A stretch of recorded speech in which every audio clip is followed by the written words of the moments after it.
se nos hizo un poco tarde. Estuvo el gobernador de Sonora en la reunión de gabinete de seguridad, también el presidente municipal de Cajeme. Entonces nos hizo un poco tarde porque estuvimos ahí planeando y excelente trabajo el de los dos. Y se subió un poquito los homicidios en Cajeme, entonces estamos haciendo un plan especial para controlar no controlar, sino ayudar a disminuir los delitos, ahí, con todo el apoyo del gobierno federal. Bueno, hoy vamos a hablar de agua. Está Efraín Morales, director general de la Comisión Nacional del Agua, Aarón Mastache, subdirector general de Infraestructura Hidroagrícola, el doctor Felipe Satarain, subdirector general de Agua Potable, Drenaje y Saneamiento, Jesús Heriberto Montes, gerente de Aguas Superficiales de Ingeniería de Ríos, y Mauricio Rodríguez, subdirector general de Administración del Agua. Va a hablar primero Efraín, después Felipe y después Mauricio. Y está con nosotros Noemí, subsecretaria de Educación Básica, encargada de este gran momento que se espera todos los jueves de Mujeres en la Historia. Adelante. Con su permiso, Presidenta, buenos días a todas y a todos. Hoy queremos compartir con ustedes dos temas. Por un lado, hablar de los avances que se tienen al día de hoy en cuanto a proyectos estratégicos que se están desarrollando en todo el país. Y por otro lado, compartir con ustedes un acuerdo que vamos a publicar de facilidades administrativas para la regularización de concesiones que se encuentran vencidas. Es un instrumento muy importante que va a traer grandes beneficios, sobre todo a pequeños y medianos productores agrícolas a lo largo de todo el país. Siguiente lámina, por favor. Bueno, como podemos ver, se trata de 17 proyectos estratégicos que se encuentran distribuidos en el país en las zonas donde se tiene una mayor necesidad de agua. Son obras que contemplan el abasto de agua potable, drenaje, saneamiento y también algunas obras para prevenir inundaciones. Estos proyectos están desarrollados con una visión de largo plazo que nos van a ayudar no únicamente a resolver los problemas que se están viviendo actualmente, sino sobre todo son proyectos que plantean soluciones para los siguientes 20, 30, 40 años, según sea el caso. Estos proyectos se van a desarrollar en los estados de Tamaulipas, Colima, Guanajuato, Baja California Sur, Durango, Zacatecas, Oaxaca, Guerrero, Campeche, Sonora, Baja California, Veracruz, Estado de México, Ciudad de México, Hidalgo, San Luis Potosí y Tabasco. La gran noticia es que hemos iniciado ya obras en 8 de estos proyectos que ya se encuentran en marcha. Un poco más adelante nos va a dar cuenta el doctor Felipe Satarain.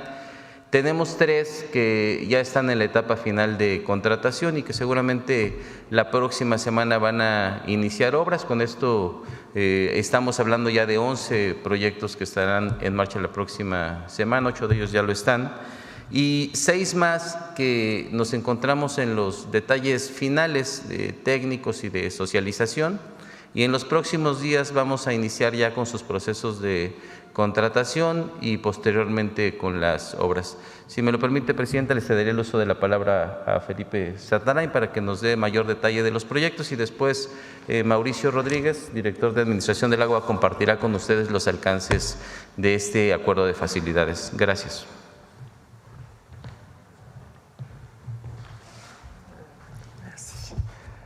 Gracias, director. Con su permiso, Presidenta. Buenos días. Si me ayudan con la siguiente, por favor. Me voy a referir en primer término a los 8 proyectos en los cuales ya iniciamos obras. El primero de ellos es la segunda línea del acueducto Guadalupe-Victoria, que con una inversión de poco más de 2,000 millones de pesos beneficiará a más de 300,000 habitantes de Ciudad Victoria. La construcción ya inició en julio pasado y estará terminando el primer trimestre de 2027. Con esta obra podremos proporcionar 750 litros por segundo a Ciudad Victoria de la presa Vicente Guerrero. En Colima, la siguiente. Estamos construyendo un acueducto, ya iniciamos. Este acueducto permitirá conducir 800 litros por segundo en beneficio de 238,000 habitantes. También esperamos concluirla el primer trimestre de 2027. La que sigue, por favor. En Guanajuato estamos construyendo el acueducto Solís-León. Es un gran proyecto que beneficia a 1.8 millones de habitantes de 5 municipios de Guanajuato. Este proyecto está asociado a la tecnificación del distrito de riego 011 Alto Río Lerma, es decir, el agua ahorrada en la tecnificación, que son aproximadamente 120 millones de metros cúbicos, es la que será conducida a la población de estos 5 municipios. La obra contempla una inversión de 15,000 millones de pesos, de los cuales la mitad será proporcionada por el gobierno del Estado. Este proyecto se realiza con los ingenieros militares, por lo que aprovecho para hacer en este momento un gran reconocimiento a su trabajo. En la que sigue, por favor. En Acapulco se lleva a cabo un gran proyecto. Es un proyecto integral con una inversión del orden de los 8,000 millones a lo largo del sexenio. Las acciones se realizan en 3 rubros: obras de protección contra inundaciones, de las cuales ya se tienen obras concluidas de desasolve en el río de la Sabana, drenes pluviales, desasolve de drenes pluviales en la bahía. En materia de agua potable, ya hemos terminado el cruce del acueducto Papagayo 2 con el río de la Sabana, que se dañó en el huracán John. Ya estamos construyendo los pozos radiales sobre el río Papagayo. Estamos por iniciar la sobreelevación de los pozos radiales que están vulnerables ante huracanes. Y en materia de saneamiento, vamos a iniciar ya la próxima semana con la rehabilitación de plantas de tratamiento y colectores. Aquí cabe resaltar el gran proyecto de Miramar. Es un proyecto que contempla una planta de tratamiento de aguas residuales, plantas de reciclaje de basura y cascajo y un gran parque. Si me ayudan con la que sigue. En el Estado de México, en la zona oriente del Estado de México, tenemos también un gran proyecto. Un proyecto integral en 10 municipios. Tan solo en este año, con una inversión de más de 2,400 millones de pesos, trabajamos ya en 143 acciones. Podemos destacar entre ellas el colector de Chalco, que nos ha permitido evitar inundaciones en esta temporada, en esta fuerte temporada de lluvias. Estamos trabajando también en la rehabilitación de pozos en Ecatepec para proporcionar agua potable.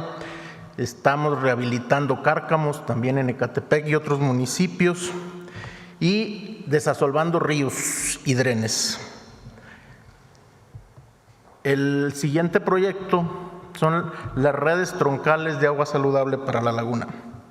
Este proyecto consolida el proyecto del sexenio anterior y permite llegar a los municipios de Viesca, Matamoros, Torreón y San Pedro en Coahuila.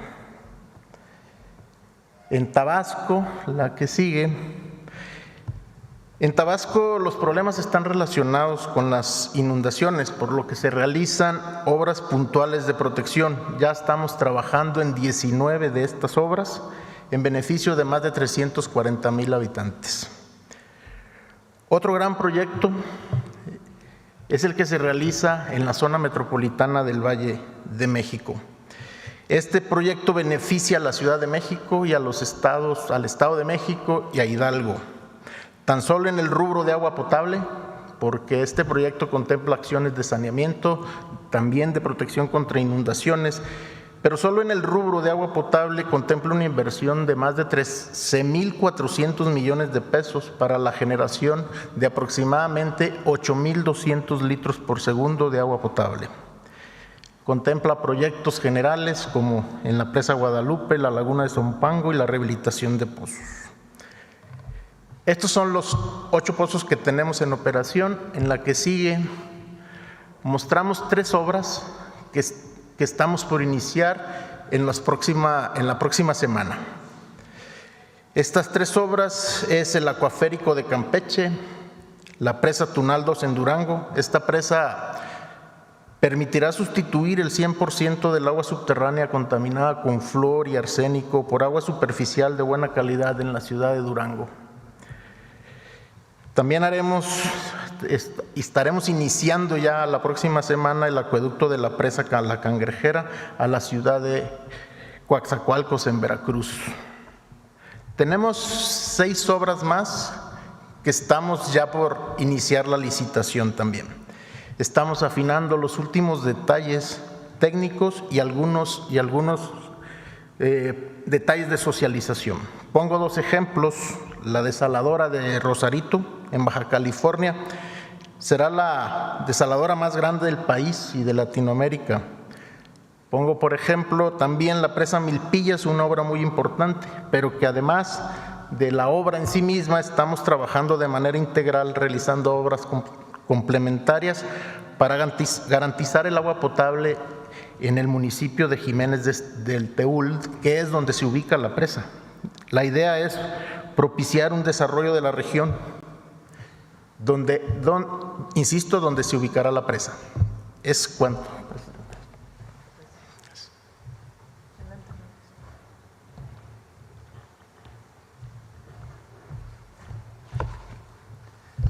Con su permiso, Presidenta, director, muy buenos días a todas y a todos.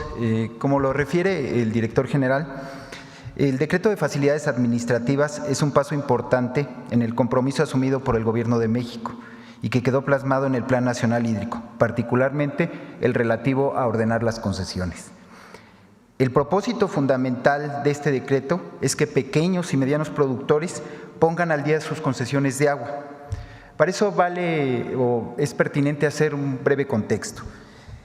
Como se ha informado en este espacio, en la Comisión Nacional del Agua nos dimos a la tarea de revisar las más de 536,000 concesiones que ha otorgado la institución, una a una.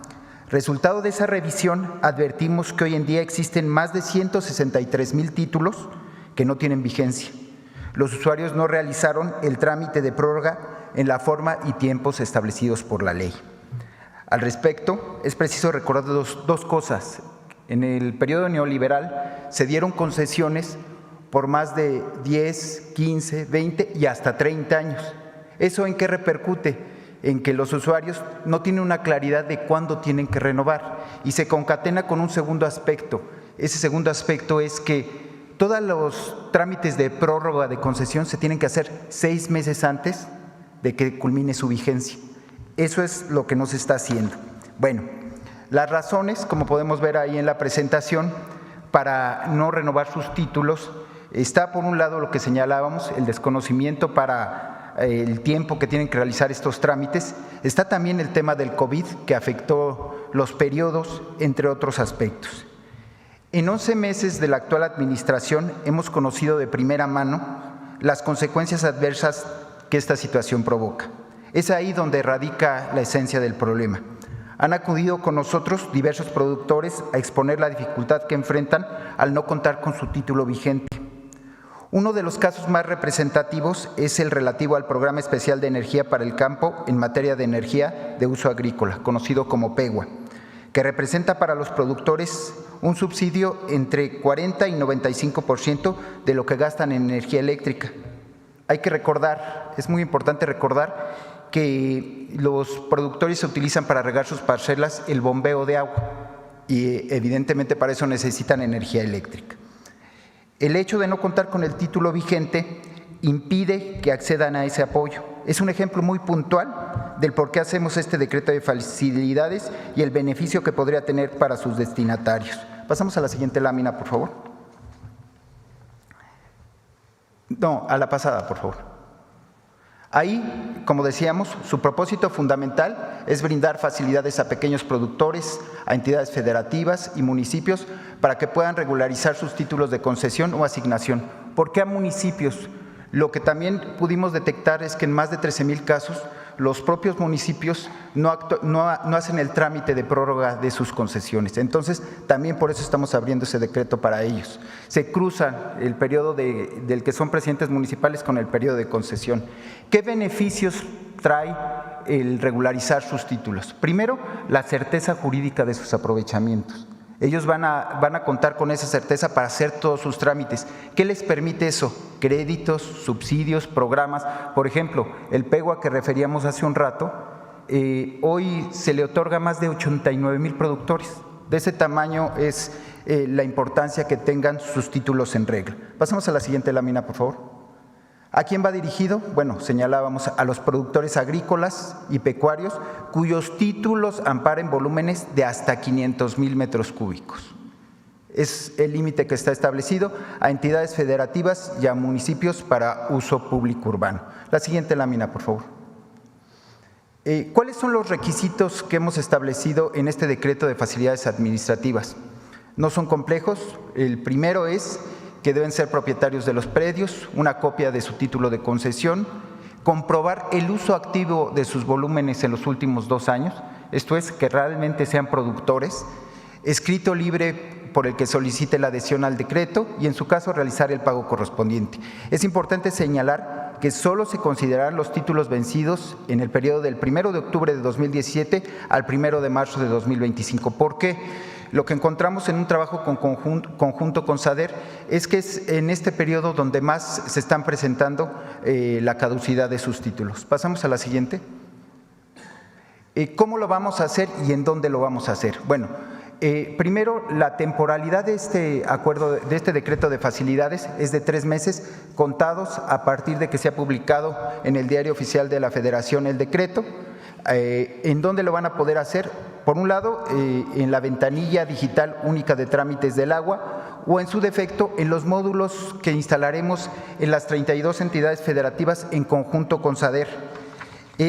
Por último decir, es de particular interés que los usuarios se acerquen a esta institución y en su caso disipen sus dudas, pero sobre todo que formulen su solicitud y con ello contribuyan a poner en orden el régimen de concesiones de agua. ¿Sería cuánto, Presidenta? ¿Por qué no platicas, Mauricio, el problema que tenían los productores? Sí, es que es muy delicado porque les voy a explicar qué pasa. Los productores, al no contar con su título vigente, van y hacen su trámite para que les den el subsidio. No les dan el subsidio. Y entonces lo que sucede es que eso incrementa significativamente el costo de sus cosechas. La electricidad, al tener que pagar la electricidad, reitero, hay casos en que es hasta el 95% el subsidio que otorga el Estado a más de 85,000 productores. ¿Qué pasa? Ellos no pueden dejar de producir, siguen produciendo. Lo que sucede con ellos es que enfrentan hasta consecuencias legales. Y todo este año lo que estuvimos haciendo es medidas emergentes para poder coadyuvar en conjunto con SADER a resolver esta problemática. Pero si ellos vienen y resuelven el problema de su concesión, pues ya no van a enfrentar todos estos problemas que tienen que ver con el uso de programas federales. Sí, 89,000 son los que tienen acceso al PEGUA, en el caso concreto. Además de que hay otros programas de carácter federal en los que ellos, al estar todos sus documentos en regla, pues pueden acceder. ¿Sí? Esa es la importancia de este decreto de facilidades. ¿Sería cuánto, Presidenta? Con permiso. ¿Cuántos metros cúbicos son los que han ahorrado? Bien, destaco 2 temas. Uno, pues las obras estratégicas de agua, que son muy importantes en todo el país. El objetivo es atender el derecho humano al agua y al mismo tiempo ahorrar agua, hacer un uso eficiente del agua, que es lo que presentamos la vez pasada, que es principalmente para riego, la tecnificación del riego. Bueno, hay 2 temas, uno que informé en el en el informe de lunes, que lo comenté en el informe de lunes. Ha hecho un trabajo Efraín y todo su equipo en la Conagua de poner en orden las concesiones. Durante el periodo neoliberal, el agua es de la nación, eso está establecido en la Constitución, pero se puede concesionar a municipios, a estados, a privados para uso en una fábrica, se puede concesionar para riego agrícola, pero las concesiones tenían pues desorden en la manera que se había hecho. Ya el presidente López Obrador no le dio tiempo de poner esto en orden. Y nosotros cuando llegamos dijimos, bueno, una de las tareas más importantes no solo es seguir haciendo obras, sino poner en orden los títulos de concesión. Eso significa bases de datos que estaban en uno y en otro lado. Recuerden incluso que en el 2019 se incendió uno de los pisos de la Conagua, justamente donde se guardaban los archivos, que nunca se supo realmente si fue provocado o no, pero fue muy extraño, justamente con el cambio de gobierno. Bueno, se ha hecho un trabajo muy intensivo que coordina Mauricio para poner en orden las concesiones. Empresas, por ejemplo, de agua, de leche, por ejemplo, que utilizan mucha agua, que tenían concesiones de agua, se les dijo, ¿por qué no, si usas 10 metros cúbicos y tienes concesionados 20, ¿por qué no dejas los otros 10 que no estás usando para poderlos utilizar en otra cosa? Porque una vez que se concesiona un volumen de agua, pues no puede usarse para otra cosa. Y muchos empresarios de manera voluntaria regresaron el exceso, digamos, de agua que no estaban utilizando pero que tenían concesionado. Eso en realidad, si se fijan, es una desprivatización del agua, porque estaba concesionado para privados y se recupera un volumen muy importante. Y una parte fue de manera voluntaria. Pero otros se pusieron en orden, por ejemplo, concesiones para riego agrícola que no pagan derechos por ser importante para la alimentación el riego agrícola. Pero resulta que ya no lo usaban para riego agrícola, que ya lo usaban para el desarrollo de una unidad habitacional y se transfirieron los títulos de concesión, porque eso se permitió en el periodo neoliberal, estas transferencias, y no pagaban agua a la Conagua, porque supuestamente era para riego agrícola. Entonces se ha puesto en orden esas concesiones. ¿Cómo se hace? Pues se ve la base de datos, se va a visitar el lugar para ver realmente en qué se está usando el agua. Si no es para lo que dice el título de concesión, se pone orden. Si no quieren ponerse en orden, pues se clausura los pozos o el uso que se le esté dando hasta que no se pongan en orden. Pero hay otra parte que tiene que ver con los pequeños productores que tienen un pozo, un pequeño pozo. Por ejemplo, pasa mucho en Yucatán. Pequeños productores agrícolas que tienen un pequeño pozo y que no estaban en orden los títulos de concesión. Si no tienen el título de concesión en orden, no pueden ir a pedir subsidio a CFE, donde está subsidiada la tarifa. Entonces, en vez de pagar un monto por kilowatt hora, pagan 10 veces eso. Entonces les llegan recibos de luz altísimos que no pueden pagar. Entonces empezó a ser un problema de que muchos recibían, porque no tenían el título en regla, tarifas muy altas de electricidad, porque no había habido un ordenamiento. Entonces, si se fijan, pues es muy importante, son 4,000 millones de metros cúbicos que se desprivatizaron. Es equivalente a 3 veces, ¿no? 4 veces lo que consume la Ciudad de México de desprivatización de concesiones de agua o poner en orden concesiones de agua. Y además el día de hoy es muy importante para todos los pequeños productores que tienen un pozo o algún uso de agua de riego, pues es este acuerdo de facilidades, para que se pongan en orden de manera muy rápida y puedan acceder pues a todos los apoyos, que es algo que desde la campaña me estuvo pidiendo mucho agricultores, productores agrícolas pequeños. Entonces es muy importante y felicidades al equipo de la Conagua. Bueno, ahora sí vamos a las preguntas. A ver, Alma, que no has preguntado hace rato.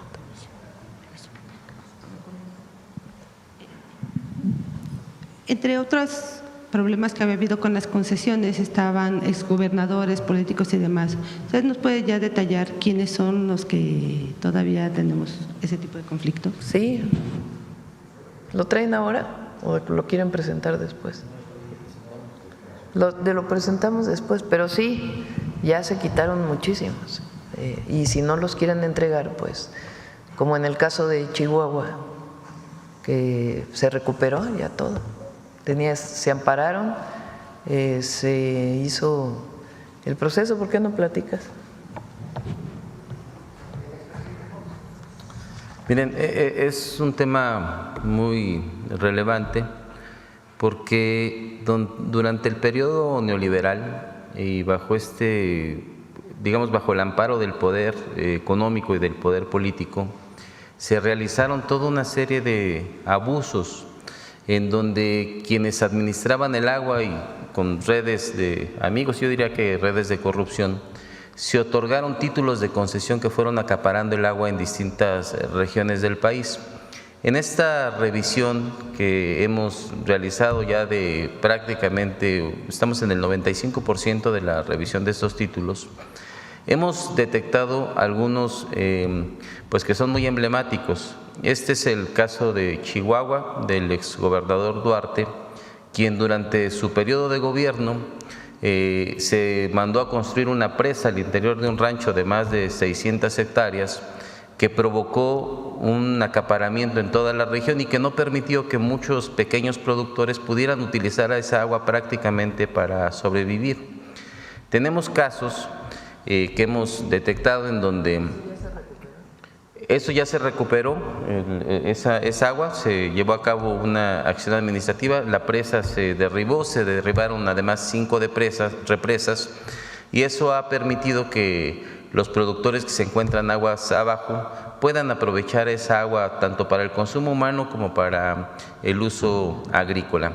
Y en este mismo sentido hemos detectado ya una serie de aprovechamientos pues que son ilegales, muchos que de facto están funcionando y que por ejemplo reparten agua en pipas, incluso las anuncian en redes sociales a través de Facebook, a través de Instagram, en donde se ofrecen servicios de aguas de 5,000, 10,000, 6,000 litros y estas visitas a las que se refería la presidenta nos han servido para que podamos poner en orden esas concesiones y poderlas clausurar, porque en este gobierno lo que hemos determinado es que lo que no vamos a permitir es que el agua sea un negocio. Mientras haya gente que está careciendo de este vital líquido, es importante señalar el número.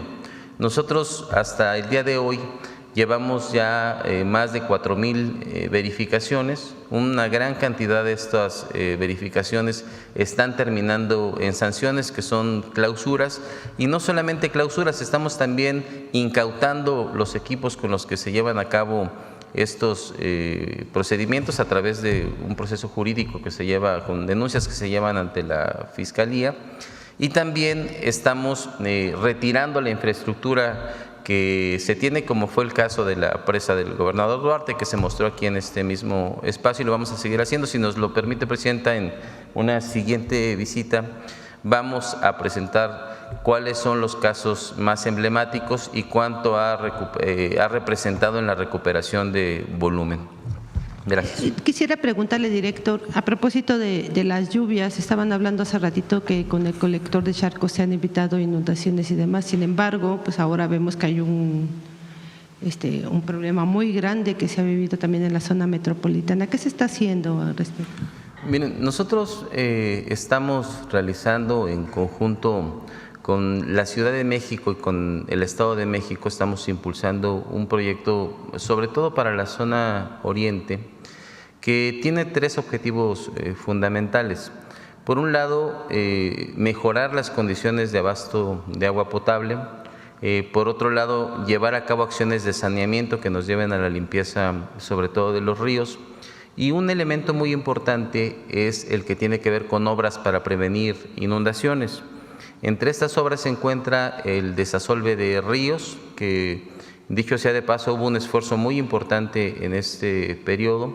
Se desasolvaron ríos como el de la Compañía, el Dren de Xochiaca, la Presa de los Cuartos, que habían sido espacios que históricamente habían generado problemas para la población. Quizás el más emblemático es el colector de Chalco, que se realizó en un tiempo récord de 4 meses. Estamos hablando de una obra en donde se intervinieron 2 kilómetros de longitud, en donde tenemos una intervención que representó la colocación de más de 7.500 toneladas de tubos, con un gran esfuerzo por indicaciones de la presidenta, y que nos ha ayudado para que no se vuelvan a presentar inundaciones en esta época que fue muy golpeada el año pasado y en algunas otras regiones del país. Y además tenemos un protocolo que se trabaja con el Estado de México, con la Ciudad de México y con el Estado de Hidalgo, en donde actuamos de manera conjunta en términos de información y también en la operación del drenaje profundo de la ciudad, que nos ayuda a atender estas condiciones de emergencia. ¿Qué vamos a hacer el siguiente año? Vamos a continuar con este programa que iniciamos en 2024. Hoy representa alrededor de 140 acciones. Tiene una inversión de 2.482 millones que se están haciendo de manera conjunta, y además se ha contemplado ya una planeación en la que estamos detectando cuáles son esos puntos más urgentes que se tienen que atender, por ejemplo, para para construir o rehabilitar cárcamos de bombeo, sustituir redes de drenaje que ya se encuentran en deterioro porque han tenido muchos años de funcionamiento, y vamos a actuar de manera puntual en los más urgentes, pero vamos a atender además también algunos de carácter preventivo. Entonces estamos avanzando muy bien en este proyecto. Gracias. Quería preguntarle por otro lado sobre la reunión de ayer, los acuerdos, ¿en qué consisten los acuerdos alcanzados con Estados Unidos? Sí, este programa que acordamos tiene que ver con colaboración en distintas áreas y coordinación. Quizá la mejor palabra es la coordinación. Por ejemplo,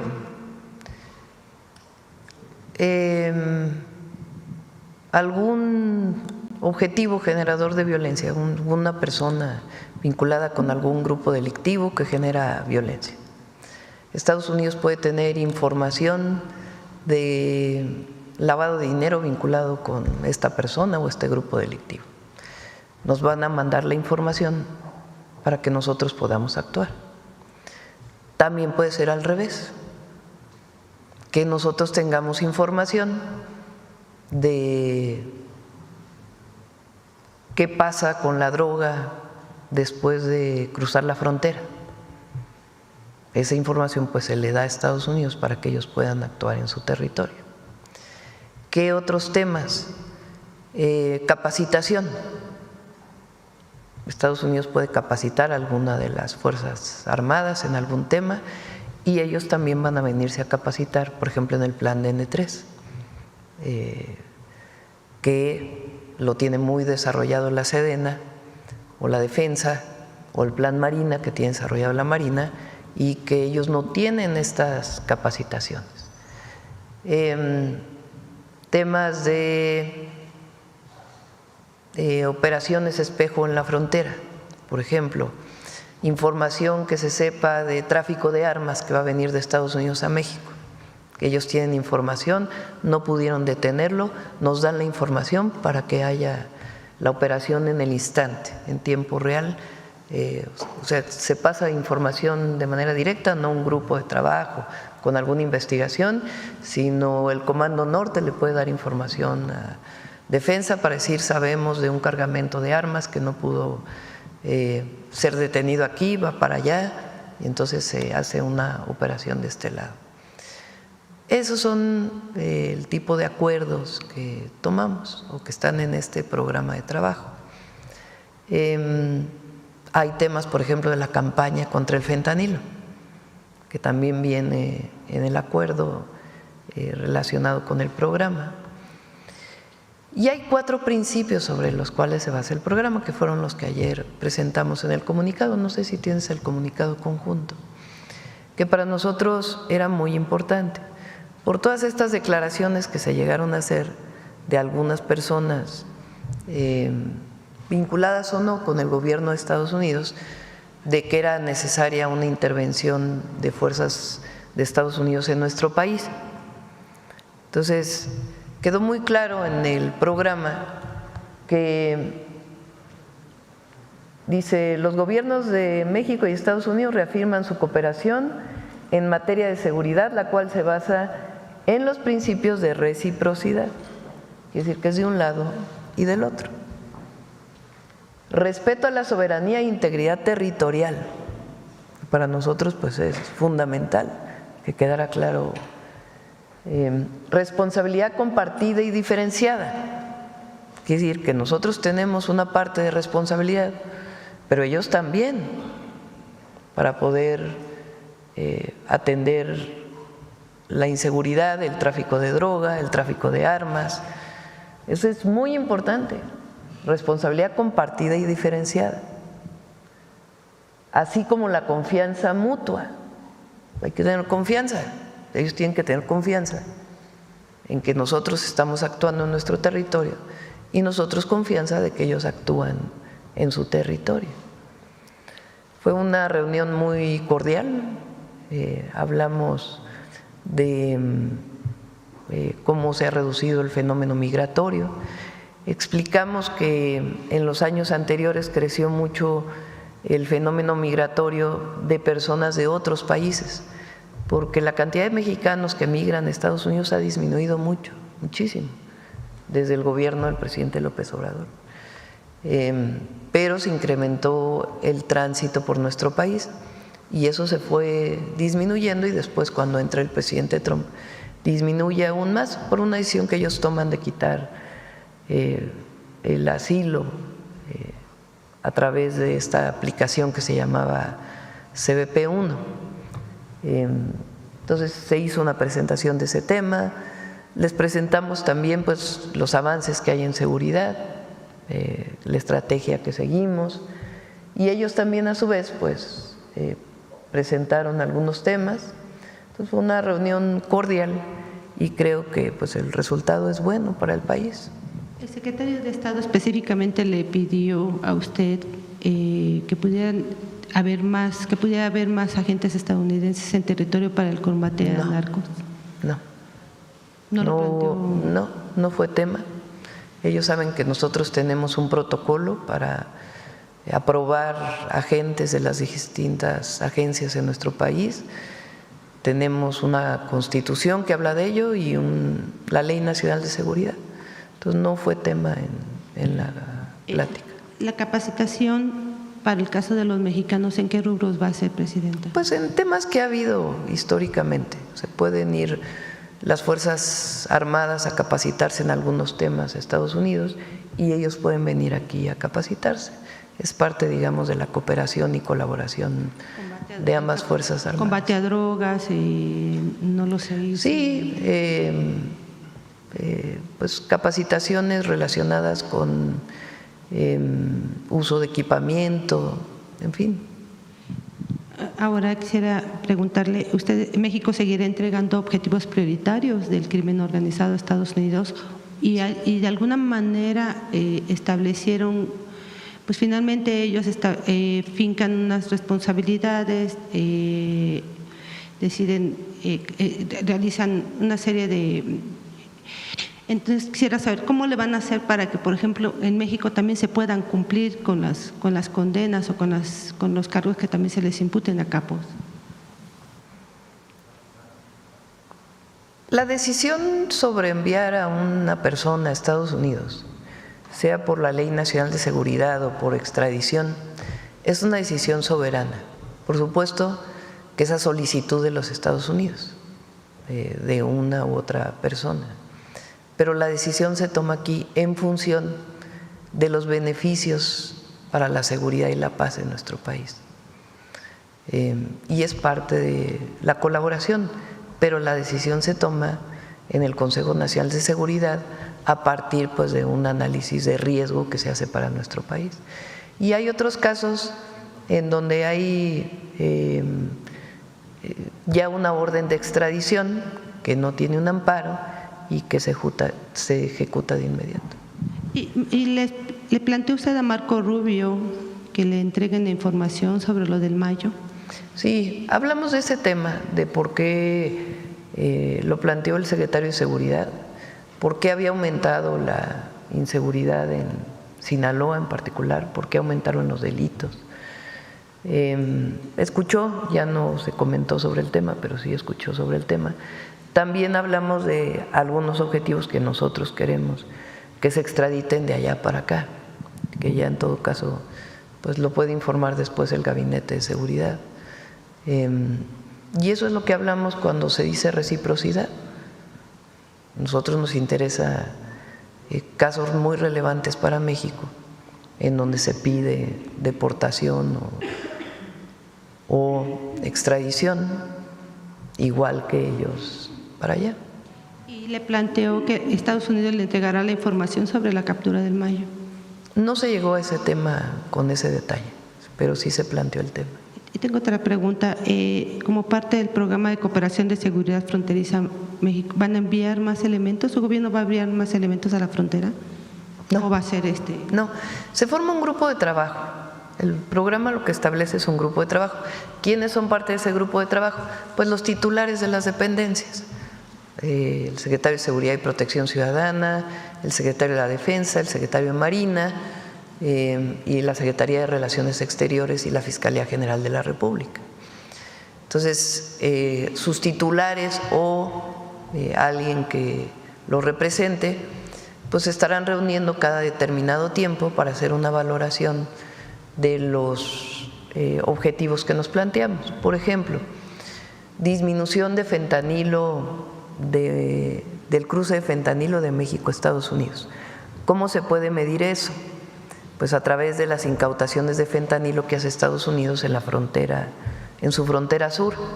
Si hay menos incautaciones, pues quiere decir que aquí las estamos deteniendo para que no pasen para allá.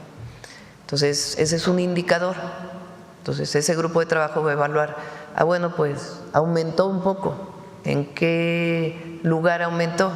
En este lugar, bueno, pues qué medidas tomamos para que disminuya. Al revés, tráfico de armas. ¿Qué información tenemos nosotros de las incautaciones de armamento? ¿Qué tiene que hacer Estados Unidos del otro lado para poder disminuir el paso de armas de Estados Unidos a México? Entonces, ese grupo de trabajo va a estar evaluando cada determinado tiempo estos indicadores y tomar decisiones si se puede, cómo puede hacerse para disminuir aún más. ¿No se descarta o sí el envío de más elementos del ejército a la frontera? No está planteado, sino más bien a partir de la evaluación de los indicadores, qué otras acciones se tienen que tomar. Si, por ejemplo, se encuentra que el tráfico de fentanilo se está incautando más en cierta frontera en alguno de los estados, porque la delincuencia encontró que por ahí puede haber una ruta, pues entonces se fortalece la vigilancia de un lado y del otro de la frontera. Sobre el tema, perdón, la extensión, Presidenta, ¿cómo van a resolver las barreras comerciales y no comerciales bilaterales para promover la prosperidad de ambas naciones? ¿Qué acordaron? Está trabajando Marcelo Ebrard, el secretario de Economía.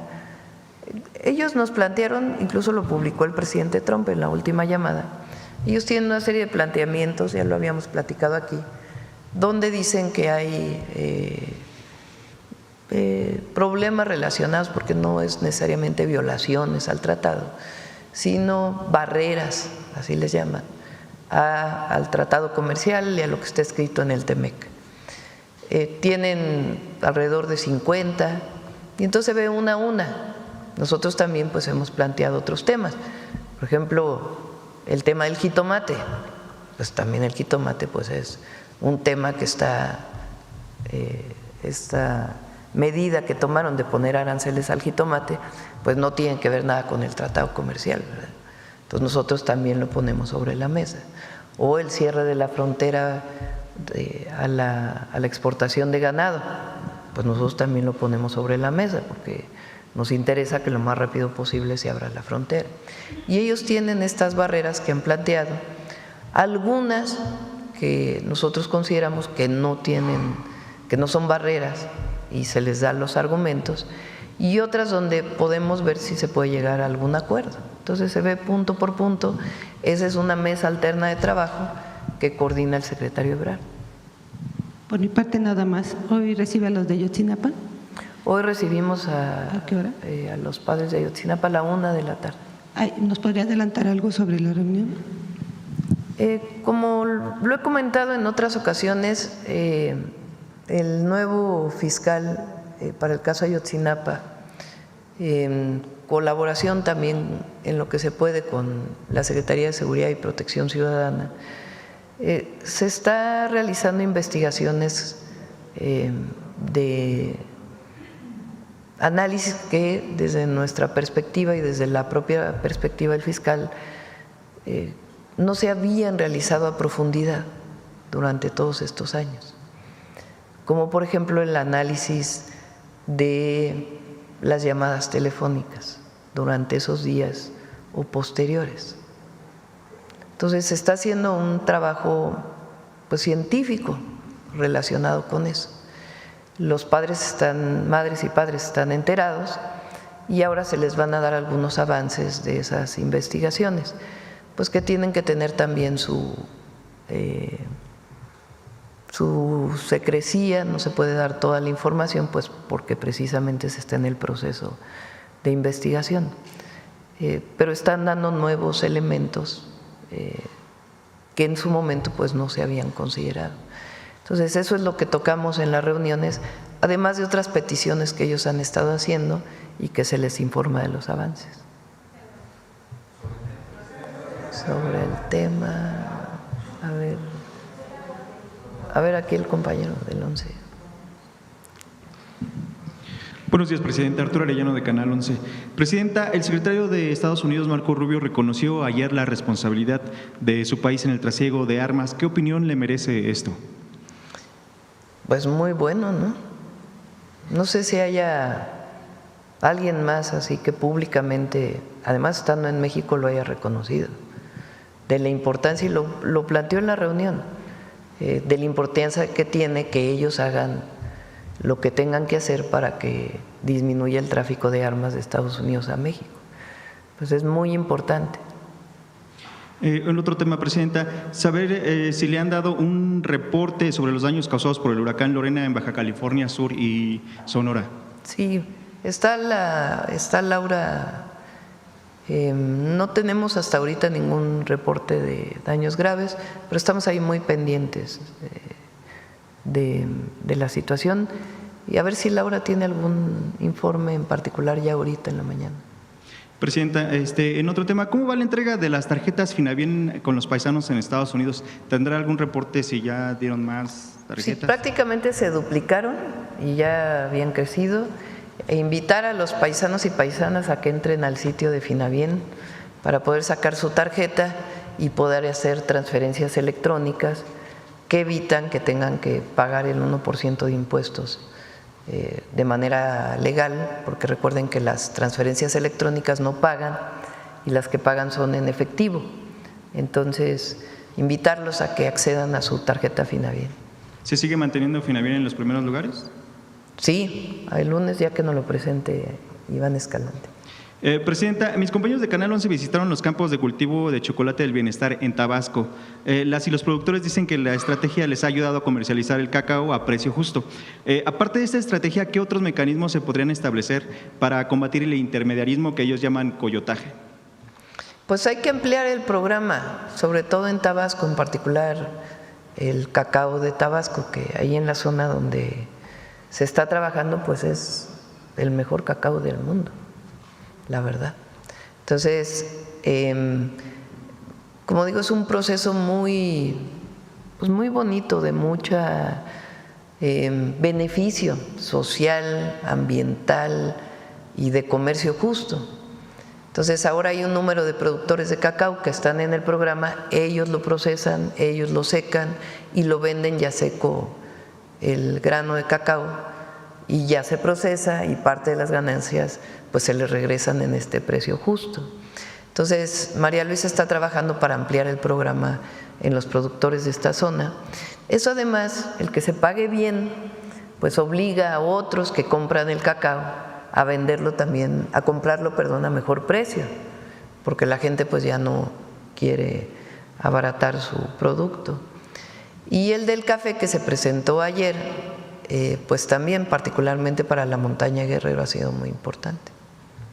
Presidenta, regresando al tema de Estados Unidos, en este acuerdo de reciprocidad con la Unión Americana, ¿a quiénes pediría a México que se traslade a cambio de los 55 líderes criminales que nuestro país ya envió a Estados Unidos? Pues es parte del trabajo que hace la Secretaría de Seguridad y por eso la colaboración permanente. Hay mecanismos de extradición que se siguen protocolariamente a través de la Secretaría de Relaciones Exteriores, pero ayuda el que haya pues este grupo, porque algunos objetivos que le interesan a México en distintos temas puedan dársele la importancia por parte del gobierno de Estados Unidos. Una última pregunta, Presidenta. ¿Cuál es su opinión sobre la reducción de salario de las y los ministros que se dio a conocer ayer en la página oficial del máximo tribunal por parte del presidente Hugo Aguilar Ortiz? Si su salario lo están reduciendo de 206,000 pesos a 137,000. Pues qué bueno, ¿no? La verdad. Fíjense, el primer acto de la Corte, muy simbólico. Bueno, el primero fue abrir las puertas. Y el segundo, pues es bajarse los salarios. Es muy, muy simbólico. Muchas gracias, Presidenta. A ver aquí. Buen día, Presidenta. Manuel Pedrero, de los Reporteros MX. Aprovechando la presencia del personal de Conagua, se mencionaba en una de las láminas el caso de Tabasco para evitar las inundaciones. Es un hecho que Tabasco, al ser una planicie, tiene una facilidad tremenda para inundarse, y la verdad la solución que se da gobiernos tras gobiernos es el tema del dragado. Pero más allá del dragado y de las lluvias naturales que azotan al estado, también el tema de la presa Peñitas, que se encuentra en Chiapas. La razón, o una de las razones, uno de los factores enormes que ocasionó las inundaciones en el 2020 fue que Peñitas estaba sobre capacidad de agua, estaba al 105-107% de su capacidad, y al abrirla tantito se empeoró de manera grave las inundaciones en Tabasco. En caso de que se siga manteniendo a sobrecapacidad la presa, pues Dios no quiera, explota y Tabasco desaparece bajo el agua. Es una realidad y no lo dice uno. El propio Carlos Pellicer decía que no era una geografía, era hidrografía pura el estado de Tabasco, y muchas veces, o en ese entonces, en esa época, la justificación era un tema de las hidroeléctricas, de que se estaban nomás soltando un poco. Entonces, preguntarle al personal de Conagua en esta parte de Tabasco, más allá del dragado, ¿qué otra cosa hacer para pues vencer la geografía y que no azote tan duro las inundaciones? Bueno, es una pregunta muy interesante.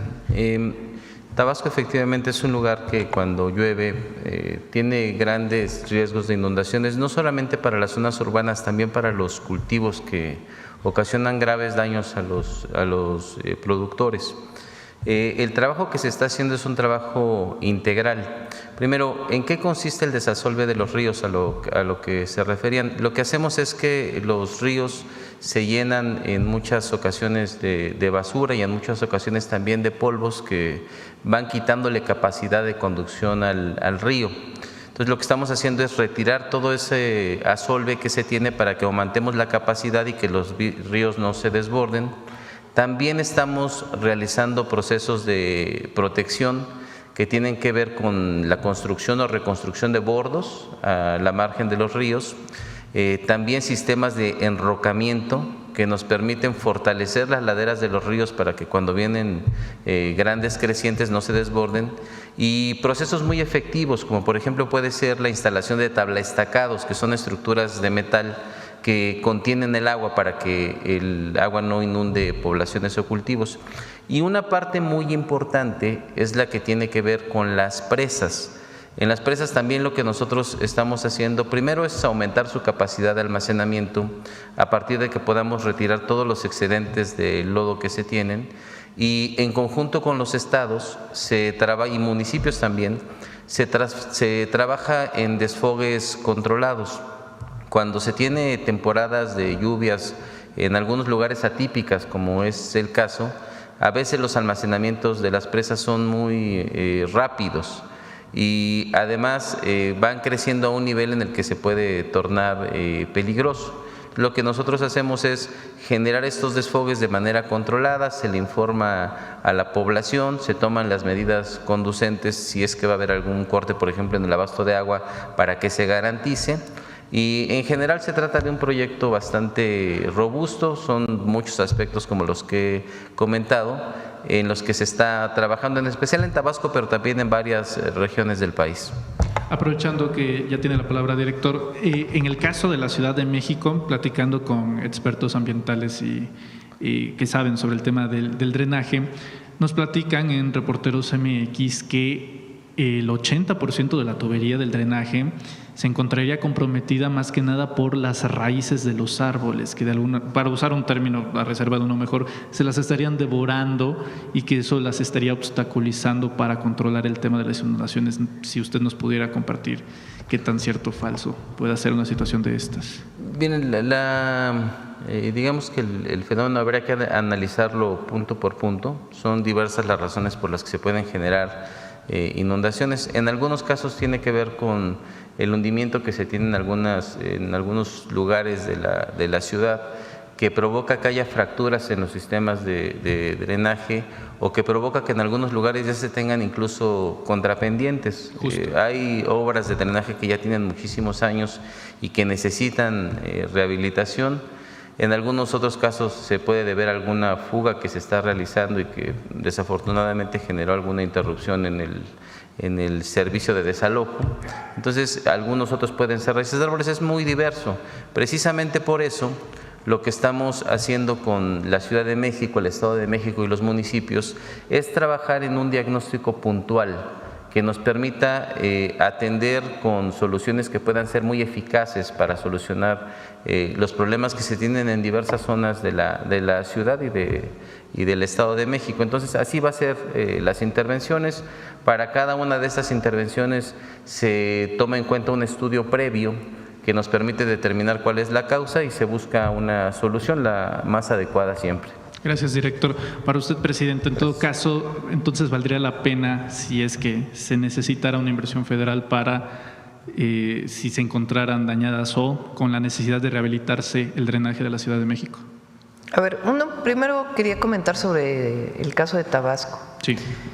Recuerden que durante todo el periodo neoliberal, en el caso del sector eléctrico,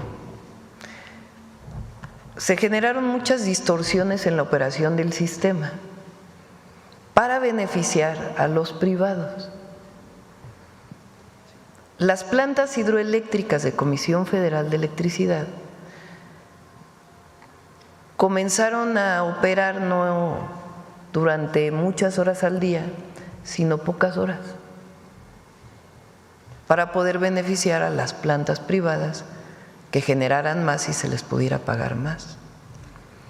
Se llegó al nivel de decir que la hidroeléctrica no era una energía limpia, para no darle la posibilidad a las plantas de Comisión Federal de Electricidad que entraran a operar al mismo nivel que operan, por ejemplo, las eólicas del Istmo. Entonces, a las renovables privadas se les decía, tú tienes prioridad para entrar a operar,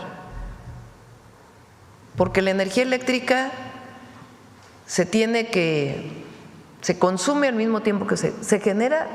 Cuando se consume, se está generando al mismo tiempo. Y hay demandas más altas en la noche y demandas más bajas en el día.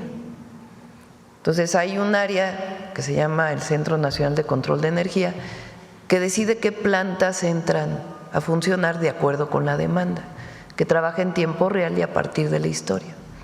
A las plantas hidroeléctricas que son limpias porque no generan emisiones, ¿están de acuerdo, no? Pues si se genera la electricidad a partir de una caída de agua, pues no es como una planta que está funcionando a partir de combustible y que genera emisiones. Pues entonces, durante todo ese periodo no se le permitía a las plantas hidroeléctricas de CFE generar, y entonces se acumulaba el agua en las presas. Entonces, ahora es completamente distinto porque se cambió la Constitución, y la Constitución ya establece que CFE tiene prioridad para entrar a la generación antes que cualquier otro. Entonces, ya está en la Constitución y ya está en las leyes. Y la hidroelectricidad o las hidroeléctricas que generan electricidad ya son consideradas además energías renovables. Entonces eso también ayuda pues a tener mucho mayor control sobre las presas, porque cuando se genera electricidad pues se van vaciando las presas, ¿verdad?, con las caídas de agua. Ese es un tema muy relevante para el control de presas, particularmente el sureste, además de lo que comentó Efraín. Sobre el tema de la ciudad, depende de qué zona. La ciudad tiene distintas problemáticas. Por ejemplo, allá donde yo fui jefa delegacional en Tlalpan, hay zonas que no tienen drenaje, tienen fosas sépticas. Entonces, cuando llueve muchísimo, lo que hay son pozos de absorción. No es un drenaje que lleve hasta los drenajes profundos de la ciudad, sino hay pozos de absorción. Entonces, ahí más que los árboles u otros temas, pues el tema es que hay que estar desasolvando permanentemente esos pozos de absorción para que tengan la capacidad para llevar el agua, porque Tlalpan pues es una zona volcánica. Hay otras zonas, como por ejemplo ahí por la glorieta de Vaqueritos, que sí requiere una obra mayor para poder conectarse al drenaje, al túnel emisor oriente.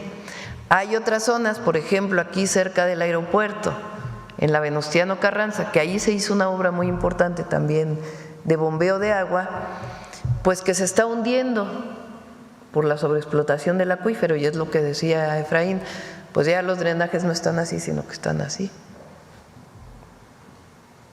Y aparte, pues temas relacionados también con los árboles en otros lados. Entonces, un trabajo permanente, tanto de prevención, de desasolve, etcétera, etcétera, como de ir sustituyendo y recursos para ir mejorando el sistema. Ahora, cuando llueve tanto, son tantos milímetros de agua, los sistemas adicionales que tendrías que desarrollar para 1 o 2 días en la ciudad pues son muy grandes, y a veces no se tienen todos los recursos para poderlo hacer. Entonces se van priorizando las obras, cuáles obras tienen que hacerse primero, cuáles después. Pero la ciudad, la zona metropolitana, pues tiene una inversión billonaria, yo diría, en todos los sistemas de drenaje, y se ayuda ahí en lo que podemos, y es parte del programa integral de zona metropolitana, tanto a la ciudad como al Estado de México. Insistiendo con su reunión el día de ayer con Marco Rubio, ¿se barajó la posibilidad o la eventualidad de un encuentro presencial con el presidente Trump? No ha sido tema todavía, no está, digamos, en la agenda pronto. Vale la pena hacer el comentario. A ver. Fíjense, ayer, Alito otra vez allá en Washington. Fíjense nada más, hasta hacen el ridículo. La verdad, o sea, allá, ¿no?, diciendo, es que el gobierno de México está vinculado con los narcos. Y aquí Marco Rubio, secretario del Departamento de Estado, felicitándonos por el trabajo que tenemos en torno a la delincuencia organizada y la buena cooperación que hay. Ayer Gil Schwartz también, en una entrevista en Fox, diciendo quién sabe qué, tanta cosa, pura mentira. Y mientras aquí, acordando el programa de colaboración conjunta. O sea, toda esta cosa de narcopresidente, narcopresidenta, bla, bla, bla, bla, bla. Fíjense lo que hubiera querido la oposición, la derecha, los conservadores. ¿Qué hubieran querido? Que no hubiera habido un acuerdo, ¿no?, un entendimiento. Estaban así, pero ay, que le vaya re mal a la presidenta, por favor. que vengan a regañarla o que vengan a, no sé, a decirles que la lista de los políticos que están vinculados, ¿no? Así estaban. Eso es lo que se dedican a decir los comentócratas, ¿no? Primero, tienen acorralada a la presidenta, el gobierno de los Estados Unidos, luego sale el secretario del Departamento de Estado y la reunión salió muy bien, hay colaboración, hay cooperación, hay respeto a la soberanía, a la territorialidad, se está trabajando muy bien.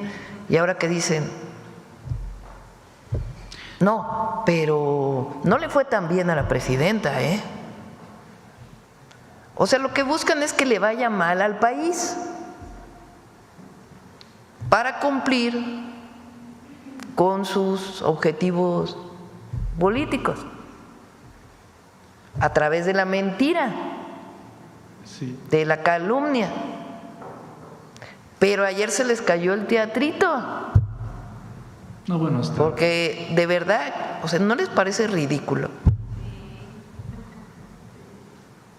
Así el ridiculazo que es. Sobre el grupo de mexicanos muy reducido, en Corregidora, que pedían SOS a Marco Rubio vinculados a Resistencia Civil. ¿Algún comentario? Sin comentarios, sí. Eran como 3, ¿no? Sí. Eran más los periodistas ahí. Presidenta, a comparación de hace 6 meses al momento actual en la relación con Estados Unidos, diría que ya hay mejor entendimiento que en esa temporalidad de tensión que la hubo.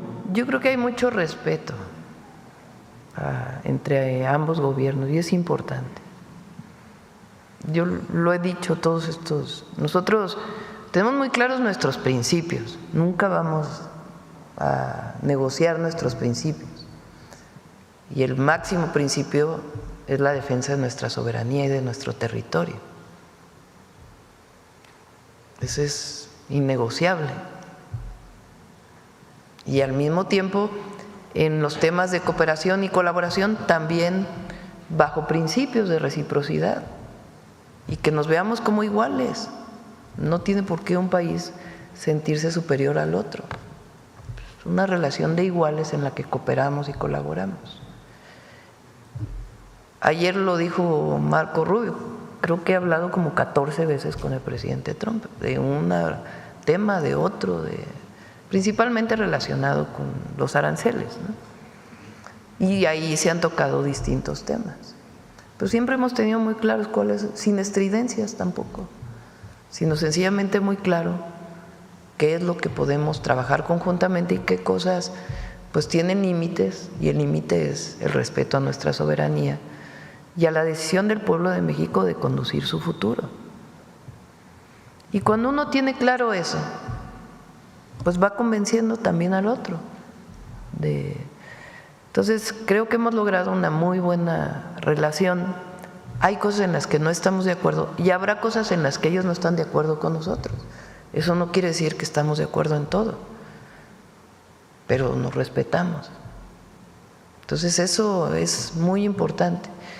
Y en el tema del comercio, digamos, en seguridad, llegamos a este programa.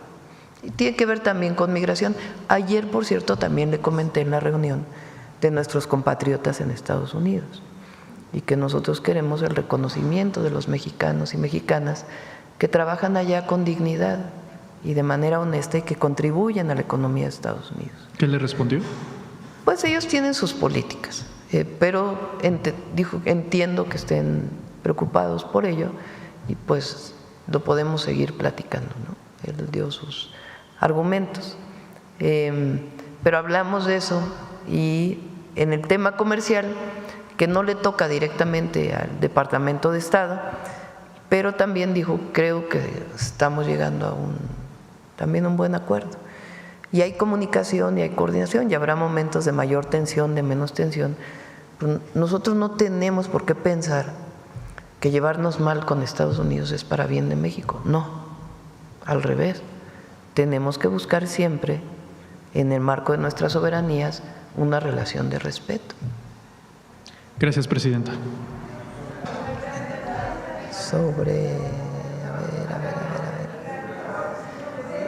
A ver, vamos con la compañera que no ha preguntado y ahorita vamos atrás. Gracias, presidenta. Buenos días. Hatsiri Magallanes, de MBC Noticias. Sobre este entendimiento con Estados Unidos, se entiende que cada quien va a operar en su territorio, pero ¿qué va a pasar con el espacio de aguas internacionales? ¿Se podría registrar? Ellos respetan tanto la plataforma continental como la zona económica, eso es muy importante, de México. Y ahí se acordó trabajo conjunto en la mar. ¿En qué sentido? Nosotros vigilamos nuestro territorio en la mar y cuando hay información, si ellos tienen información de que hay un cargamento de droga que va a entrar a nuestro territorio, pasan la información y nosotros operamos de una manera con respeto a los tratados internacionales y a las leyes de nuestro país. Sí, porque ya ve que se registró un ataque a una embarcación de Venezuela, entonces ¿podría prestarse algo similar? No. Ayer fue muy claro el canciller. Nosotros defendemos nuestra Constitución, los principios constitucionales de política exterior y además los tratados internacionales. Y nunca se ha planteado eso en el caso de nuestro territorio. Sobre esta revisión del entendimiento, los funcionarios mexicanos acudirían a Washington. ¿Cómo sería esta? Ya sería la agenda de trabajo. Digamos que ayer se aprobó el programa y a partir de ahí, pues este grupo ya estaremos viendo si van a Washington o si ellos vienen a México. Puede ser reuniones de manera física o reuniones también a distancia. Gracias, presidenta. Y ya por último preguntarle, se dio a conocer una información de que hay funcionarios aquí en México que están siendo obligados a comprar boletos de la lotería para el sorteo del 15 de septiembre. No, nadie está obligado. Recuerden a todas y todos que compren su cachito de lotería porque está dedicado a las y los migrantes. Lo que se recaude es para apoyar a nuestros consulados, para que puedan tener todavía mayor apoyo nuestros compatriotas allá en Estados Unidos. Y lo que ha hecho la lotería pues es invitar a los funcionarios, a los servidores públicos a que compren su cachito, pero nunca lo haríamos de manera obligatoria. Gracias, presidente. Sí. A ver. ¿Quién más? ¿Quién me ha preguntado? A ver, acá atrás, ¿quién nos has preguntado? A la compañera, sí.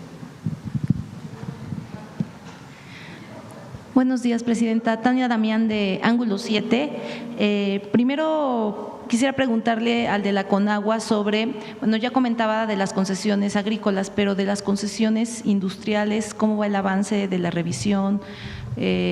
Todo el tema del río Atoyac respecto a clausuras y descargas, porque se comenta el tema del río Atoyac que sobre todo se tiene que evitar las descargas para que se pueda empezar a sanear. Gracias. Sí, bueno, son dos temas. Primero, comentar en esta primera pregunta que tiene que ver con el ordenamiento de las concesiones de uso industrial. Comenzamos con un gran acuerdo en donde, como lo comentó la presidenta hace unos minutos, lo que hicimos con la industria fue pedirles que se devolviera todo ese volumen que tenían concesionado y que actualmente no estaban utilizando.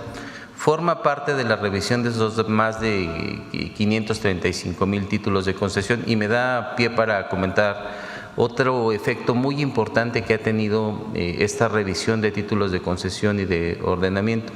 Además de los 4,000 millones de metros cúbicos que hemos logrado recuperar, que hemos logrado desprivatizar, también hemos logrado que se pague por el agua que se está utilizando.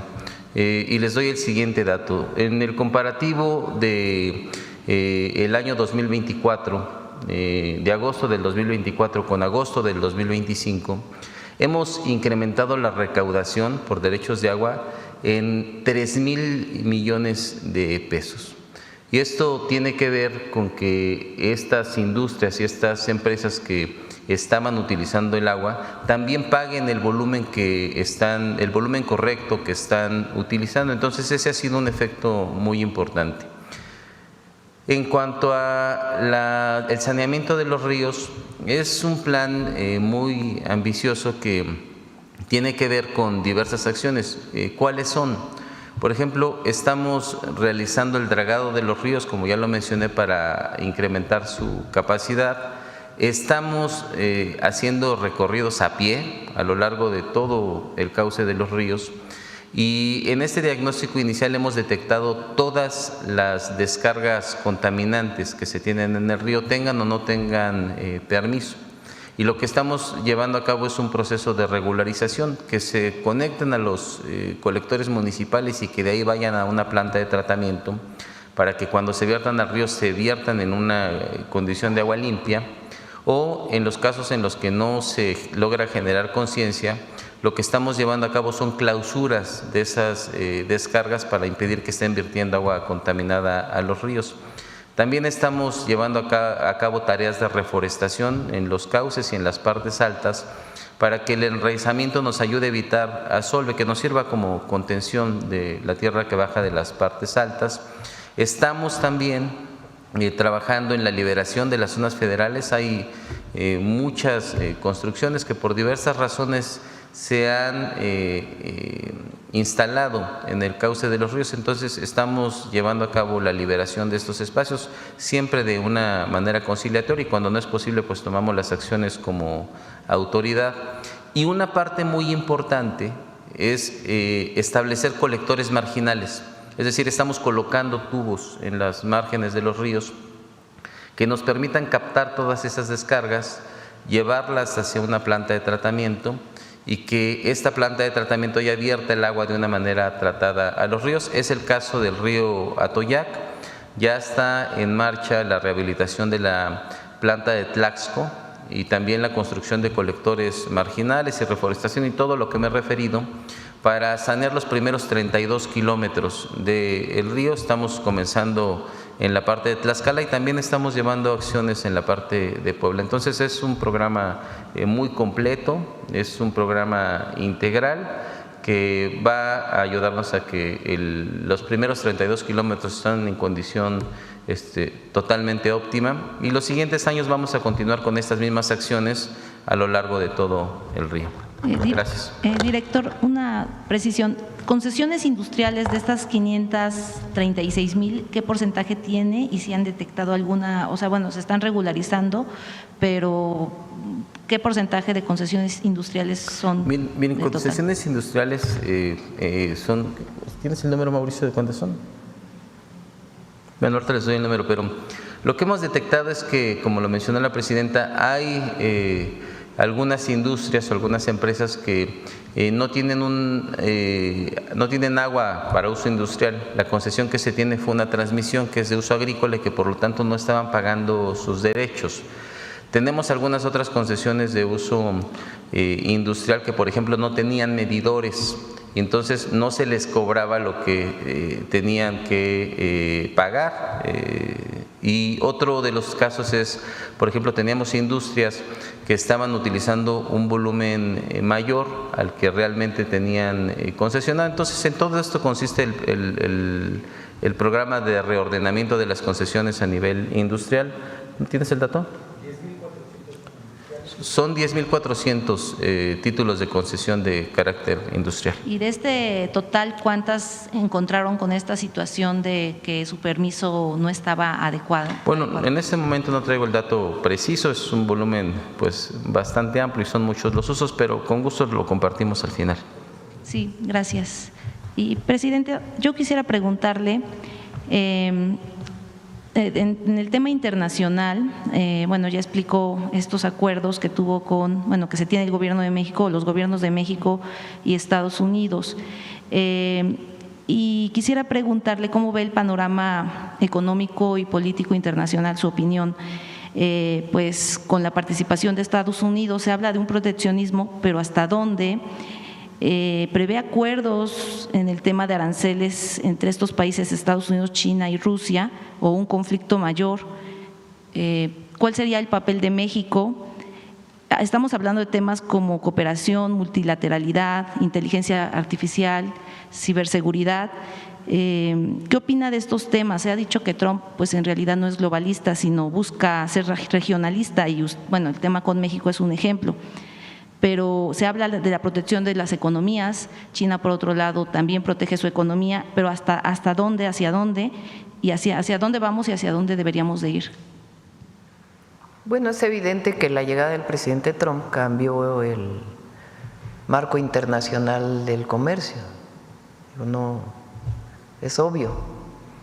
Y que él planteó una visión que tiene, que es de poner aranceles, de poner tarifas a todo aquello que viene de otros lados y se importa por parte de los Estados Unidos, y que lo que se importa tiene que pagar un arancel. Esa es pues la posición que él tuvo desde el primer día, y ahí ha ido tomando acuerdos con distintos países, con algunos todavía no llega a acuerdos. ¿Qué pasa con el caso de México? Pues nosotros tenemos una buena posición respecto al mundo porque hay un tratado comercial que en su gran mayoría se ha respetado, y hay temas en donde seguimos trabajando. Por ejemplo, las tarifas, los aranceles que se pusieron a la exportación de vehículos, al acero y al aluminio,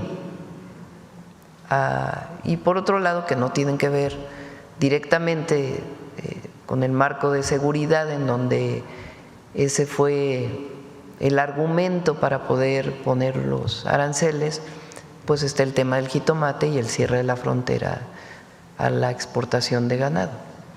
Y en ese ámbito pues nosotros buscamos primero pues defender el tratado comercial, creo que ellos también, porque beneficia a las dos economías, a las tres economías, incluido Canadá. Y en los temas en donde todavía hay una tarifa que consideramos muy alta, pues estamos buscando un mejor acuerdo. En esa circunstancia estamos. Ahora, ya digamos el marco internacional nos llevaríamos otra mañanera, porque pues sí, nosotros siempre hemos dicho la mejor manera para competir con el crecimiento de China y otros países pues es mantener el tratado comercial como región. Incluso lo hemos planteado que deberíamos de ampliar ese tratado comercial hacia el sur. Eso fortalecería mucho a América Latina, América, al continente, en el marco internacional. Pero bueno, ya los temas directos de Estados Unidos con otros países, pues ya podríamos platicar de eso en Pero otra ocasión. ¿prevé conciliación entre estos tres países que son países importantes, Estados Unidos, China y Rusia? ¿O cuál es su previsión al respecto pues en estos momentos que… Sí, pues es parte, digamos, de este crecimiento de algunos países. Estados Unidos representaba un porcentaje del PIB en los 60, 70, muy importante, del PIB mundial. Y China ha ido aumentando su participación en esa generación de la riqueza en el mundo. La India también, recuerden, los países más poblados del planeta. Y Rusia pues también tiene su posición. Europa también cuenta, aunque ha disminuido también su participación. Entonces, en ese marco, pues es que se da la situación actual relacionada con las tarifas. Y nosotros siempre vamos a buscar poner todo lo que pueda hacer México para que pueda haber un arreglo y que no haya conflicto, ni relacionado con conflictos bélicos, ni con guerras comerciales, que tampoco creo que deban ser. Los gobiernos tienen derecho en el marco internacional pues a tomar las mejores decisiones para su país. Gracias. Vamos a ver quién más. No, ya, a ver, hay muchos que ya hablaron mucho de este lado. A ver aquí la compañera, a ver qué nos dice Proceso. Presidenta, buenos días. Dalila Escobar de Proceso. Primero, preguntarle, con esta situación que dijo que Marco Rubio escuchó el tema de lo del mayo como un planteamiento, porque él fue el que preguntó, porque más bien se planteó el tema de por qué se había incrementado. Se planteó, se hizo una exposición de cómo está la situación en el país y cómo hemos ido bajando los homicidios. Y en particular dijimos, bueno, hay cierto número de estados donde tenemos mayor índice de inseguridad o mayor número de delitos. Y en particular en Sinaloa, pues tiene que ver con la pugna de un grupo delictivo que antes actuaba junto y que ahora no. Y eso tiene que ver con la detención de esta persona. Sí, y justo usted decía que no se llegó al planteamiento de solicitud de información. Sabemos que la Fiscalía lo ha hecho en varias ocasiones, pero… Y también Relaciones Exteriores. Y Relaciones Exteriores. ¿Por qué no creyó pertinente mencionarlo? Pues se mencionó en el sentido de cómo fue esta detención, pero ya no se avanzó en ese tema. Bien. Gracias, Presidenta. En otro tema, preguntarle sobre este asunto de la… todo el proceso que hubo para la llegada de esta nueva Corte, este nuevo Poder Judicial en general, pues se quedó también ahí el asunto de las impugnaciones. Preguntarle si con todas las pruebas que se presentaron, quienes impugnaron ante el Tribunal Electoral y que fueron desechadas, si debieran ser investigadas o si fuera o debiera ser pertinente que se les diera respuesta a aquellos quienes presentaron las pruebas que se han manejado y que se presentan, bueno, que se publican en un reportaje de Proceso. Si no, sería pertinente iniciar una investigación, sobre todo porque hay un tema de un contrato de la Secretaría de Bienestar para la impresión de folletos para promover programas sociales, pues que de acuerdo con… ¿Qué tiene que ver eso con la elección del Poder Judicial? Termino. De acuerdo con el tema de un asunto de transparencia que solicitó información, se habla de que precisamente durante o mediante este contrato, además de la impresión que tiene que ver con programas sociales que se hizo durante la veda electoral, que también se habría… ¿No había veda electoral? Si también habría un tema de una impresión aprovechando de los folletos que fueron repartidos. Otra vez, ¿por qué no me lo dices directito? Sí, eso. Para que no haya duda. Si no debiera haber una investigación en torno a todo el procedimiento que se llevó a cabo al interior de las propias secretarías mientras se dio el proceso ¿Cuál electoral. es la acusación que se está haciendo? ¿O cuál es la presunta irregularidad que estás planteando? Porque no la entiendo. Las impugnaciones que presentaron ante el Tribunal Electoral del Poder Judicial de la Federación fue mediante pruebas. Estas personas que impugnaron presentaron pruebas en torno a contratos ¿Pero qué tiene que ver con bienestar? Termino. Que coincidieron precisamente con el tema de la impresión para situaciones que tienen que ver con programas sociales y que de ahí algunos, nada más termino, son las pruebas que presentaron los que presentaron la impugnación, por supuesto, y que a partir de ahí también con testimonios de coordinadores territoriales que están relacionados con bienestar se repartieron este tipo de acordeones, este tipo de folletos y que se indujo al voto. Eso es lo que mencionan las personas que impugnaron ante el Tribunal Electoral. Por eso es la pregunta de si no se debiera hacer una investigación al interior de la Secretaría de Bienestar para saber de qué se trata. Es falso que la Secretaría de Bienestar haya impreso algo que haya tenido que ver con la elección al Poder Judicial. Es falso. Recuerden que la elección al Poder Judicial no tuvo veda. O sea, el INE no impuso ninguna veda para poder difundir programas del gobierno, para poder inaugurar obras públicas. La Secretaría de Bienestar publica un periódico cada determinado tiempo para informar a los beneficiarios de cuántas tarjetas hay, cuántos beneficiarios hay del programa, por qué son estos programas, y está en todo, es legal, no tiene ningún problema la publicación de estos periódicos. Pero insinuar que la Secretaría de Bienestar tuvo que ver con alguna impresión relacionada con el Poder Judicial, pues es falso. Okay. Y bueno, porque también hubo ahí un contrato, no será la investigación para ver si no hubo coincidencia, para quitar dudas, sobre todo porque la pregunta está en el asunto de la actitud del Tribunal Electoral que desechó todo este tipo de impugnaciones, que si hubiera más dudas que certezas de no iniciar una investigación al respecto con las pruebas que se estaban presentando, de acuerdo con los cuestionamientos que hacen, finalmente quienes impugnan por no quedar también en la elección. A ver, el Tribunal Electoral valoró las pruebas, como hace cualquier tribunal, cualquier juez, para uno u otro tema. El Tribunal Electoral valoró las impugnaciones y dijo, estas impugnaciones no presentan las suficientes pruebas para decir que hubo un resultado en la elección al Poder Judicial que haya sido influido por las impugnaciones que se están presentando. Esa fue su resolución. Aunque bueno, también recordemos que sí hay legislación para temas de ejercicios democráticos, en este caso como consultas, etcétera, que tiene que ver con una cuestión también de cómo se manejan las secretarías de Estado durante estos periodos, precisamente por el tema de la inducción del voto. Se haya impuesto o no en el periodo, sí existe una legislación en torno a esta situación. Pero a ver, es que estás implicando una cosa que yo no puedo aceptar. Y si hay una denuncia particular, pues que se presente y que se le pida a la Secretaría Anticorrupción que haga la investigación. O sea, hay canales. Pero lo que tú estás implicando con tu pregunta es que la Secretaría de Bienestar influyó de alguna manera en la elección al Poder Judicial, y eso lo niego. Si hubo algún servidor público de la Secretaría de Bienestar que hizo algo indebido, pues que se presente la prueba. Pero que desde la Secretaría del Bienestar, desde su secretaria, sus servidores, haya habido una acción para poder influir en el Poder Judicial, eso es falso. Ahora, si hay una queja de algún servidor público, que se presente ante la Secretaría Anticorrupción y se hacen las investigaciones correspondientes.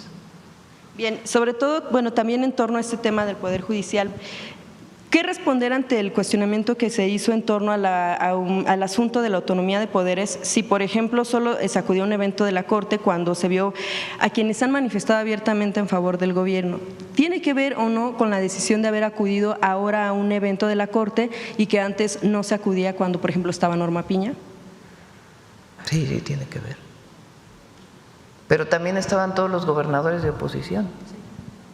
O sea, se invitó, por lo que entiendo, a todos los gobernadores. ¿Por qué asistí yo a la toma de protesta y no hubiera asistido al informe de Norma Piña? Pues se explica por sí mismo. Bien, Presidenta, en otro tema también… Me da mucho gusto que haya una nueva Corte. No voy a influir en sus decisiones en lo más mínimo. No voy a respetar la autonomía del Poder Judicial. La presidenta no va a llamar por teléfono a algún ministro o ministra para orientar alguna decisión. Ellos son autónomos, profesionales y van a tomar sus propias decisiones. Ahora, pues nosotros claro que estamos de acuerdo en que el Poder Judicial sea elegido por el pueblo, y el simbolismo del 1 de septiembre en la noche de la toma de protesta, pues me dio gusto y fui invitada y asistí. Gracias, Presidenta. También, continuando con el asunto relacionado con el Poder Judicial, este tema tiene que ver con quien fue nombrado por el Ejecutivo para integrar el órgano de administración federal, Néstor Vargas. Esto por los señalamientos últimos de una persona que menciona fue víctima de él cuando él estaba en el gobierno de la Ciudad de México como consejero. Usted recordará el tema de la denuncia en 2022, fue denunciado por abuso sexual. Néstor Vargas. Se hizo la investigación por parte de la Fiscalía General de Justicia de la Ciudad de México y fue exonerado, no se encontró ninguna prueba. Sí, en 2023 sabemos que la Fiscalía determinó el ejercicio de la acción penal en contra de Vargas.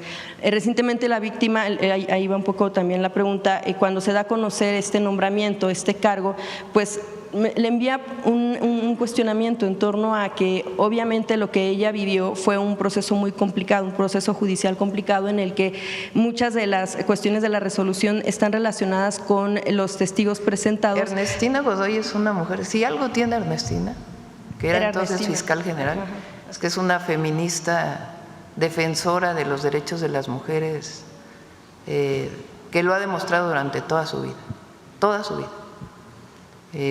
Ernestina afrontó casos de servidores públicos del gobierno de la ciudad acusados de abuso y abrió carpetas, y cuando se encontró la culpabilidad no tuvo ningún recato presentar la orden de detención a un juez. En este caso, esas mismas personas hacen la investigación y encuentran que no hay pruebas suficientes. Sí, justo un poco lo que le iba a terminar de decir es que esta persona víctima lo que decía es que en el proceso judicial que enfrentó, que fue complicado, muchas de las cuestiones de la resolución se basó en testigos que él mismo presentó y no tanto o no tomaron muy en cuenta, de acuerdo con lo que dice la víctima, el asunto de las pruebas. Por eso, pero aquí lo que hay que ver es la Fiscalía, las investigaciones que se hicieron y si hay pruebas suficientes, como en cualquier caso.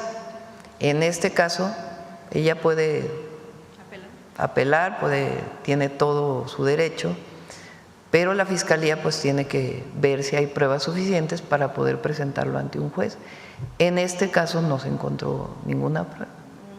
Y finalmente, en otro tema, pues el caso de la decisión de un juez federal que rechazó vincular a proceso a Martín Rivera Cisneros, delegado de la Fiscalía General de la República en Tabasco por hostigamiento sexual, abuso sexual y otros delitos. Esto tras considerar, de acuerdo a lo que se mencionaba, que no estaba comprobado que él sintió placer sexual con tocamientos a la víctima por no haber alcanzado una zona donde pudo haberlo sentido, de acuerdo con lo que se menciona. Él es Martín Rivera Cisneros y por supuesto en lo que queda en la investigación es que todavía la Fiscalía General de la República pudiera apelar la resolución, saber si en algún momento se manejó y también, bueno, pues seguramente si cuando venga el fiscal pudiera hablar del tema para saber en qué va a avanzar y si van a apelar la decisión. Sí, por supuesto, le pedimos, es más, le voy a pedir a Ernestina que revise el caso. Presidente, el martes pudieran hablar la Sedena el caso de las dos menores que habían que fueron o que murieron en Sinaloa y que mencionan los padres de las víctimas que fueron por balas del ejército, porque sí, por supuesto. No se manejó. Gracias. Sí. A ver, aquí la compañera. Gracias, Presidenta. Muy buenos días a todas, a todos, a todas. Liliana Noble, de Pulso Saludable. Presidenta, Water Environment Federation le otorga este reconocimiento. Yo quisiera conocer cuál es esta estrecha relación y cómo se ve México a partir de este reconocimiento con el buen manejo del agua, pero ahora con la explicación que nos hace de la energía, esta estrecha relación que hay, la energía con el agua y en el cumplimiento de los objetivos de desarrollo sostenible, estos ODS, la agenda conocida como 2030, y también con el tema de los acuerdos de París, que también México está muy apegado a ellos. Esa sería mi primera pregunta. Gracias. En el programa que presentamos de agua, en el Plan Nacional Hídrico, hay dos temas que pues tenemos mucha entusiasmo que funcionen, que ayuden y que no se habían hecho en México con un programa tan ambicioso como el que estamos presentando. Uno de ellos, que lo llevaron más tache, es el de riego eficiente, el de tecnificación de riego agrícola. A veces pensamos que el mayor consumo de agua está en la industria o está en las ciudades, en el consumo de agua para consumo humano o para los comercios.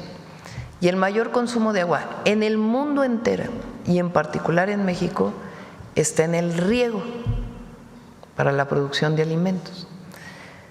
En México pues se hicieron los distritos de riego hace mucho tiempo y muchos de ellos ni siquiera los canales están revestidos, o sea, son canales de tierra por donde roda el agua y se pierde mucha agua. Y cuando llegan a las parcelas, pues es directamente a través de también rodamiento de agua. Entonces ahí hay mucho desperdicio de agua. Mucha se evapora y otra, bueno, alguna se infiltra en algunos casos, pero se puede usar mucho más eficiente.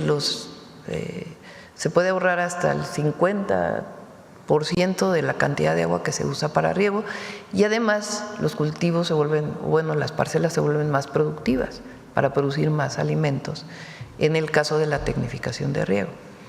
Entonces ese es un programa que nos entusiasma mucho y al que se le está dedicando mucho tiempo y además se trabaja con los agricultores y con SADER, porque es para la producción de alimentos. Más del 70% del agua en nuestro país va para riego agrícola. Entonces de ahí, al hacer más eficiente el agua, pues podemos usar esa agua para llevarla a las ciudades, sobre todo donde hay escasez y hay distritos de riego. El otro que personalmente le estamos destinando mucho tiempo es al saneamiento de ríos. El río Atoyac, que se tocó hace poco, es el río más contaminado del país. En toda la zona de Puebla y Tlaxcala hay mucha producción de mezclilla. Y la mezclilla utiliza agua para el lavado y los tintes y los químicos en muchos casos se vierten directamente al río. Entonces ya no solo es contaminación porque el drenaje de las ciudades se va al río, sino que esta ya es contaminación más tóxica, son químicos. Entonces queremos sanear el río Atoyac. ¿Cómo se hace? Pues con plantas de tratamiento, con drenajes marginales, convenciendo a las empresas, porque no se trata de que se deje de fabricar mezclilla, sino que se haga de una forma en que no contamine el río. El río Tula es un río muy contaminado que afecta mucho a la ciudad de Tula. El Lerma Santiago, pues es un río también muy contaminado que además se utiliza para riego agrícola, las aguas negras. Entonces son dos proyectos que no habían sido planteados en su magnitud en ningún periodo de gobierno, en ninguna administración, y pues van a dar muchos beneficios al país. Entonces le estamos dedicando mucho tiempo y recursos para ello y trabajamos con municipios, con el Estado y también con ejidatarios, comuneros y con la producción industrial.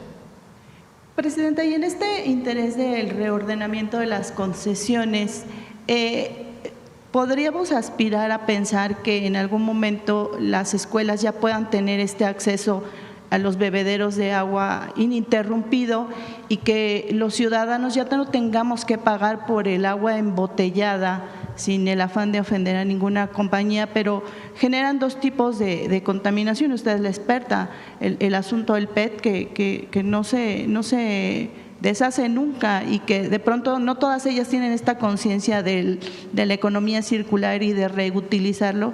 Y el segundo es que le pega al bolsillo del ciudadano, estar gastando 100 pesos mensuales para poder tener agua potable es algo oneroso. ¿Esto podría pasar en algún momento, Presidenta?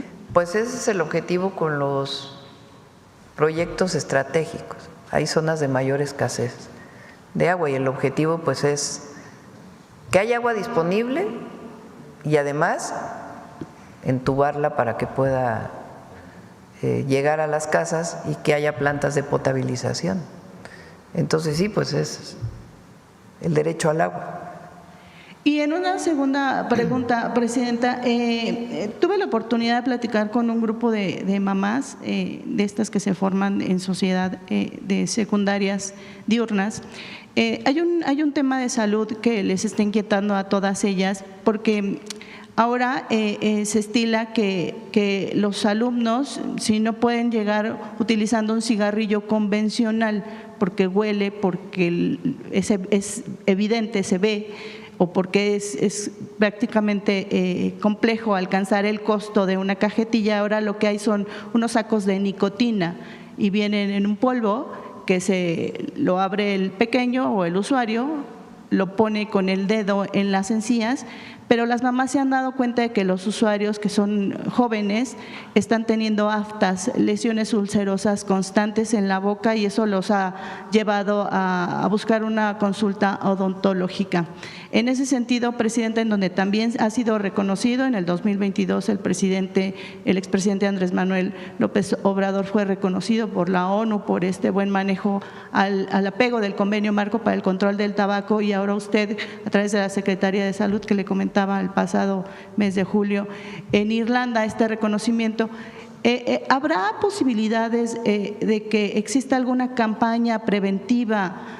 Si bien no es tan fácil decirle a alguien que sí, que no debe de hacer, sí prevenirles cuáles serían los riesgos a la salud que este tipo de productos les generen y que además siguen siendo exhibidos y están irrumpiendo el apego al convenio marco para el control del tabaco que dice que no debe de existir ni la publicidad ni la exhibición de este tipo de productos? Sí, le decimos a Secretaría de Salud, a COFEPRIS. Y finalmente, Presidenta, ayer tuve la oportunidad de estar en Pumas con la selección femenil y ellos están haciendo una campaña muy interesante acerca de sácale la tarjeta roja a la prediabetes, una circunstancia importante en el país. Según datos de la ENSANUD 2011 y 2023, las mujeres desafortunadamente son quienes ocupan los primeros lugares en la prediabetes. También cuestionarle, Presidenta, ¿considera usted de relevancia, de importancia detectar al paciente en esta etapa antes de la diabetes, que según los datos de los investigadores es una condición que se puede revertir y que desafortunadamente el paciente cuando llega a una consulta para poder ser diagnosticado ya lleva a lo mejor 10 o 15 años viviendo con diabetes y nunca percibió que estaba en una ventana de tiempo en la que podría no haber evolucionado a la enfermedad? ¿Qué se puede hacer al respecto? Gracias. Pues la prevención, como lo estamos haciendo, el orientar primero a una vida saludable y después el programa Salud Casa por Casa, y para las personas que no atienden este programa por la edad, pues tener los centros de salud y las unidades médicas familiares pues con todos los programas de prevención. Bueno, la última pregunta, ¿quién la va a hacer? ¿Quién la va a hacer? Aquí estoy viendo quién no ha preguntado. A ver, aquí el compañero no ha preguntado. Estaba viendo atrás. Muchas gracias, Presidenta. David Alire de Bloomberg. Retomando el tema de seguridad, primero también una pregunta comercial. ¿Hubo una expectativa que iba a haber un acuerdo firmado, tal vez más amplio, más compromisos? ¿Algo cambió? ¿Busca usted agregar algunas cosas a lo anunciado el día de ayer?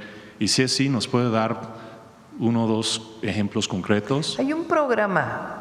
Ahí quizá fue a la hora de que yo dije que íbamos a firmar un acuerdo. Después me explicó Secretaría de Relaciones Exteriores que los acuerdos bilaterales que se firman pues tienen otra característica. Entonces lo que hay es un programa de trabajo que es de común acuerdo, y este programa de trabajo establece líneas de trabajo conjunto y el establecimiento de un grupo de alto nivel que va a estar revisando estas líneas de trabajo que planteamos. Y de ahí sale este comunicado, que es un resumen pues, de ese programa de trabajo. Entonces, no es que íbamos a firmar, quizá yo lo expresé mal, porque la firma de los tratados pues, lleva otros procedimientos diplomáticos y de la política exterior. Pero siempre estuvo sobre la mesa el programa de trabajo que ayer se acordó. ¿Buscará, por ejemplo, en el tema del tráfico de armas, un compromiso más concreto por parte del gobierno de Estados Unidos? Hay un compromiso concreto de que ellos van a hacer todo lo posible para disminuir el tráfico de drogas. Eso es lo que va a definir el grupo de trabajo. O sea, el lineamiento es disminución del tráfico de armas de Estados Unidos a México. Los indicadores para ello, cómo lo vamos a medir, es algo que ya determina este grupo de trabajo de alto nivel, igual que en el caso del paso de drogas de México a Estados Unidos y muchos otros temas que están planteados en el programa. Hace un rato se mencionó el tema de seguridad fronterizo. ¿Estaría abierta usted si el gobierno de Estados Unidos pide o solicita más soldados, más Guardia Nacional para reforzar la seguridad? ¿Estaría abierta usted hacer algo así? En este momento no es necesario y no fue planteado. Lo que hay es lo que expliqué, en el sentido de un grupo de trabajo que si se encuentra que hay más cruce de fentanilo en cierto lugar de la frontera, pues se van a tomar decisiones de ambos lados de la frontera para evitar. Si eso significa más tropas en determinado lugar para hacer más revisiones, para evitar el tráfico, pues se hace eso. ¿Qué otros temas están planteados? Mayor tecnificación de las aduanas, por ejemplo. Pero sí sería posible mandar más soldados, más Guardia Nacional. Pero no está planteado como que sea más Guardia Nacional completa la frontera, sino a partir del análisis que se haga con este grupo de alto nivel, de decir si hay en cierta zona donde se requiere reforzar la seguridad con tropas de la Guardia Nacional, se hace, como lo hemos hecho, por ejemplo, en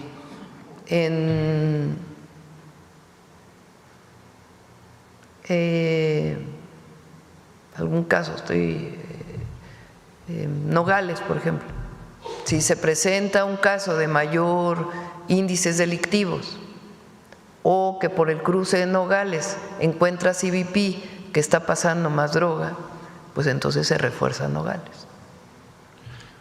En el tema comercial, con lo anunciado el día de ayer, ¿piensa usted que ayuda a Sí, posiblemente eliminar o por lo menos bajar los aranceles que ha anunciado el gobierno de Estados Unidos? El acuerdo que tenemos, bueno, más que acuerdo, el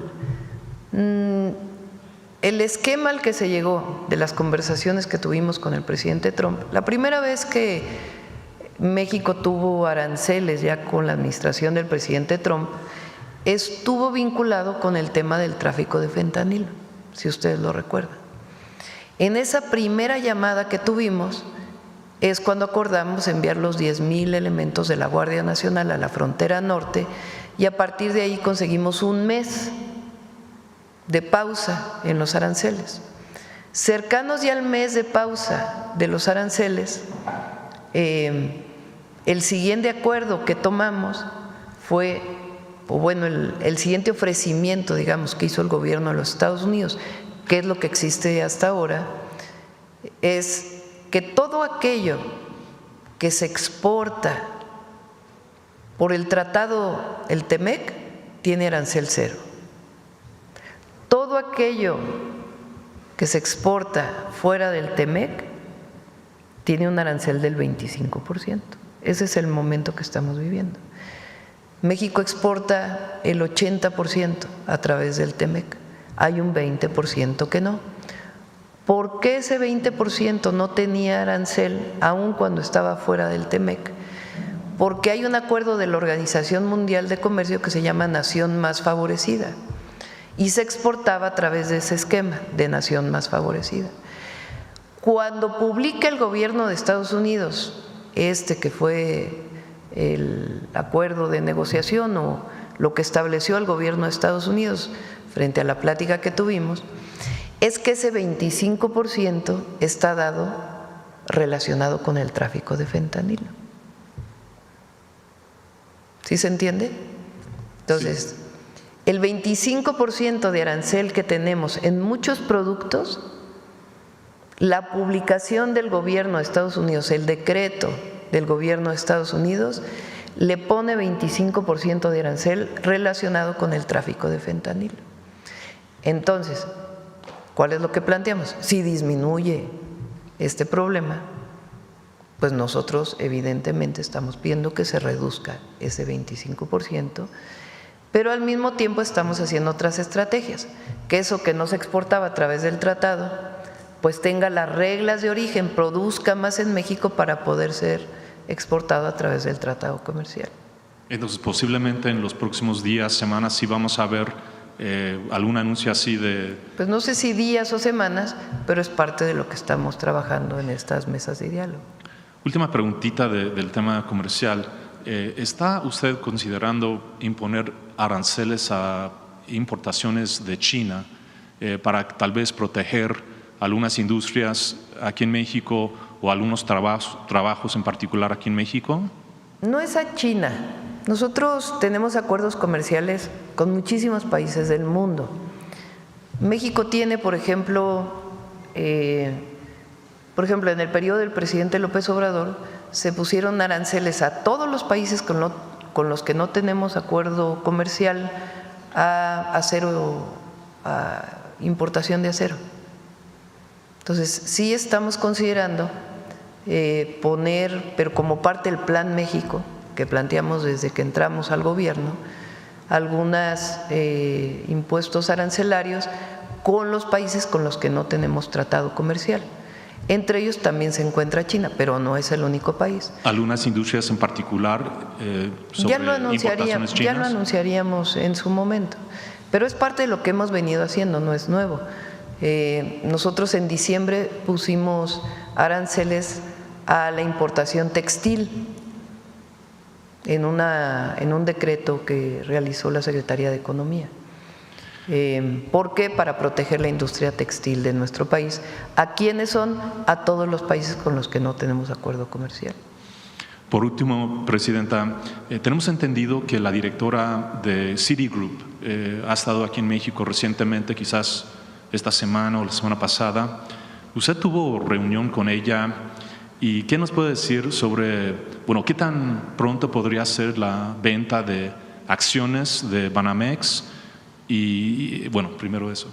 La recibí hace varias semanas, estuvo aquí, inclusive lo publicamos en las redes, pero ya el tema directo de la venta de Banamex les corresponde a ellos informarlo en su momento. El presidente López Obrador hablaba de condiciones, de, por ejemplo, que Banamex debe de estar en manos mexicanas, hablando de una posible venta, y también de que no debe de haber despedidos masivos. ¿Usted coincide con estas dos condiciones? En general sí. ¿Quién define cómo las características técnicas? Pues Secretaría de Hacienda, esencialmente la Comisión Nacional Bancaria y de Valores. Pero bueno, ya podemos hablar después de que anuncie, les corresponde a ellos anunciar las características de la venta de Banamex. Muchas gracias. Sí. Bueno, ya cerramos porque ya es muy tarde. Que se dio a conocer por parte de Estados Unidos. En la reunión que tuvimos, sí, hablamos de la incautación de los laboratorios que se han desmantelado. Incluso de Washington fue a Texas Carlos Guzmán, de 4 Media Telecomunicaciones. Fíjense, es muy interesante esto. O sea, el secretario Rubio reconoció que ellos tienen que hacer su parte, incluso lo dijo en la conferencia de prensa que después dieron él y el canciller. Digo, hay una parte que tiene que hacer México y otra parte que tenemos que seguir avanzando nosotros, como gobierno de los Estados Unidos. Entonces, no sé qué otro antecedente haya, pero nos parece muy bien que hayan reconocido esta parte, que es algo que nosotros hemos estado insistiendo. Un decomiso grande, creo que fueron 30,000 toneladas de precursores químicos básicamente. Lo podemos platicar mañana si quieres sobre ese tema. Bueno, cerramos. Me quedé pensando en el tema de la Corte. ¿Saben? Hay algunas personas que les molesta muchísimo por ese racismo que todavía hay en nuestro país, que un indígena sea presidente de la Corte. Y mucho de lo que critican de la nueva Corte tiene que ver con eso. Hay todavía esta idea de que solamente hay algunos iluminados que pueden ser parte del Poder Judicial o de la Cámara de Diputados. Recuerdo cuando Morena decidió hacer tómbola para los plurinominales, la primera vez que se anunció eso, una indignación terrible, que cómo era posible que un ama de casa, que una trabajadora del hogar, que un campesino llegara a la Cámara de Diputados. Tenían que llegar puros iluminados, con carreras políticas, Entonces, mucho de la crítica de que si se hizo de esta manera o esta otra la elección, es el resultado de la elección. Y es algo que les molesta, porque piensan que solamente algunos, que son parte de un grupo elegido, pueden ser parte de la Corte. Y ahora no. Hugo Aguilar probablemente, si no hubiera sido así, no hubiera llegado a la Corte. Entonces, bueno, hay que preguntarle a ellos, ¿verdad? Pero queda mucha reminiscencia desde la colonia. Recuerden que en la colonia había castas y aquello todavía queda, que hay que erradicarlo por completo. porque nosotros luchamos por la igualdad. Bueno, ya, no estar así, récord mundial. Vamos. Con permiso, presidenta. Aquí está. Muy buenos días a todas y a todos. El 5 de septiembre de 1782 fue asesinada Bartolina Sisa en La Paz, hoy Bolivia. Proveniente del pueblo aymara, Sisa lideró una rebelión en contra del dominio colonial español. A pesar de la valerosa resistencia de ella y sus tropas, fue traicionada y entregada a las autoridades españolas, donde fue violentada de distintas maneras, enjuiciada y asesinada. 200 años después, en 1983, durante el segundo encuentro de organizaciones y movimientos de América, se instituyó el 5 de septiembre como Día Internacional de la Mujer Indígena en reconocimiento de la lucha de Bartolina Sisa y las mujeres indígenas. Y a partir de este año, el 5 de septiembre, forma parte de las efemérides oficiales que impulsó la presidenta en materia de reconocimiento de las mujeres. Es decir, el día del mañana se izará por primera vez la bandera de nuestro país a toda asta por la conmemoración del 5 de septiembre, Día Internacional de las Mujeres Indígenas. Desde que entró en vigor la reforma a la ley del escudo, la bandera y el himno nacionales, solamente habíamos tenido aniversarios luctuosos, el de Sara Pérez, Leona Vicario y Carmen Cerdán, que implicaba el izamiento a media asta, pero por primera vez el día de mañana se izará a toda asta. Conozcamos el día de hoy un ejemplo muy claro de la lucha de las mujeres indígenas en nuestro país, las mujeres yaquis. A finales de enero de 1900, la dictadura de Porfirio Díaz deportó desde Sonora a Yucatán a 250 viudas yaquis con sus hijos. Eran sobrevivientes de la masacre de Mazocoba, en la que tropas del Ejército Federal reprimieron a los yaquis que, encabezados por Juan Maldonado Guashuequia, conocido como Tetaviate, resistían los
Los yaquis no cesaron en la defensa de su tierra. Para doblegarlos, el gobierno porfirista se ensañó particularmente con las mujeres, a quienes consideraba responsables del espíritu guerrero de la tribu. Como señaló el militar Francisco P. Troncoso, las mujeres yaquis acompañan a los hombres en las guerras. Sufren con ellos toda especie de fatigas y de privaciones. Los excitan para el combate.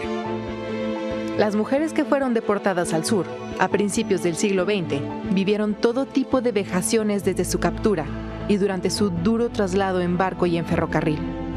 En su libro, La sucesión presidencial, Francisco Ignacio Madero dio cuenta de la cruenta situación de las yaquis.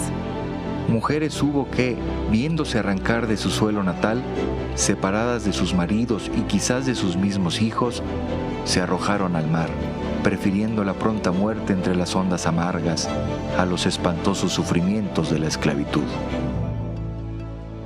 Pese a las condiciones inhumanas, miles de yaquis sobrevivieron a la deportación gracias al tesón de las mujeres, quienes además de trabajar de sol a sol en los campos, cuidaron enfermos, alimentaron a los desterrados, criaron a los más pequeños y mantuvieron viva su lengua y su cultura.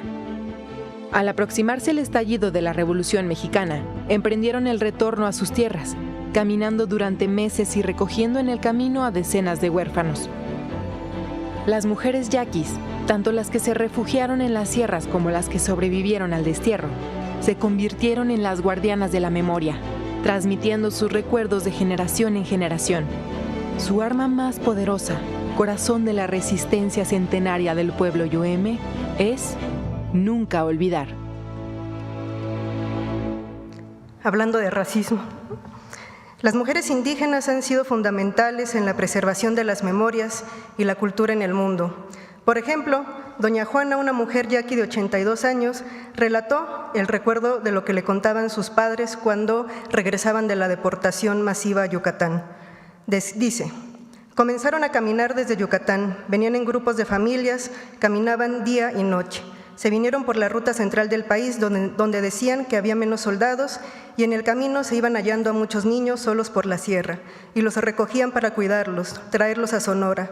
También dicen que en el camino encontraban muchos muertos y los enterraban y decían que por eso llegaron, porque esos difuntos los ayudaron, los defendieron para que llegaran vivos a Sonora. Duraron meses caminando. Cuando llegaron a Sinaloa, sabían que estaban cerca de su tierra y ya no habría de qué preocuparse. Este y otros testimonios pueden encontrarlos en Sobresaltos de la Memoria, una aproximación a las huellas de las deportaciones, la guerra y la vida yoeme, desde las historias heredadas de las mujeres yaqui, de la historiadora Yolanda González, una publicación, un texto de reciente publicación. Finalmente, así como estas mujeres yaquis preservaron, resistieron la cultura y la memoria de su pueblo, la memoria finalmente es algo que nos permite seguir caminando también hoy día de manera colectiva. Muchas gracias.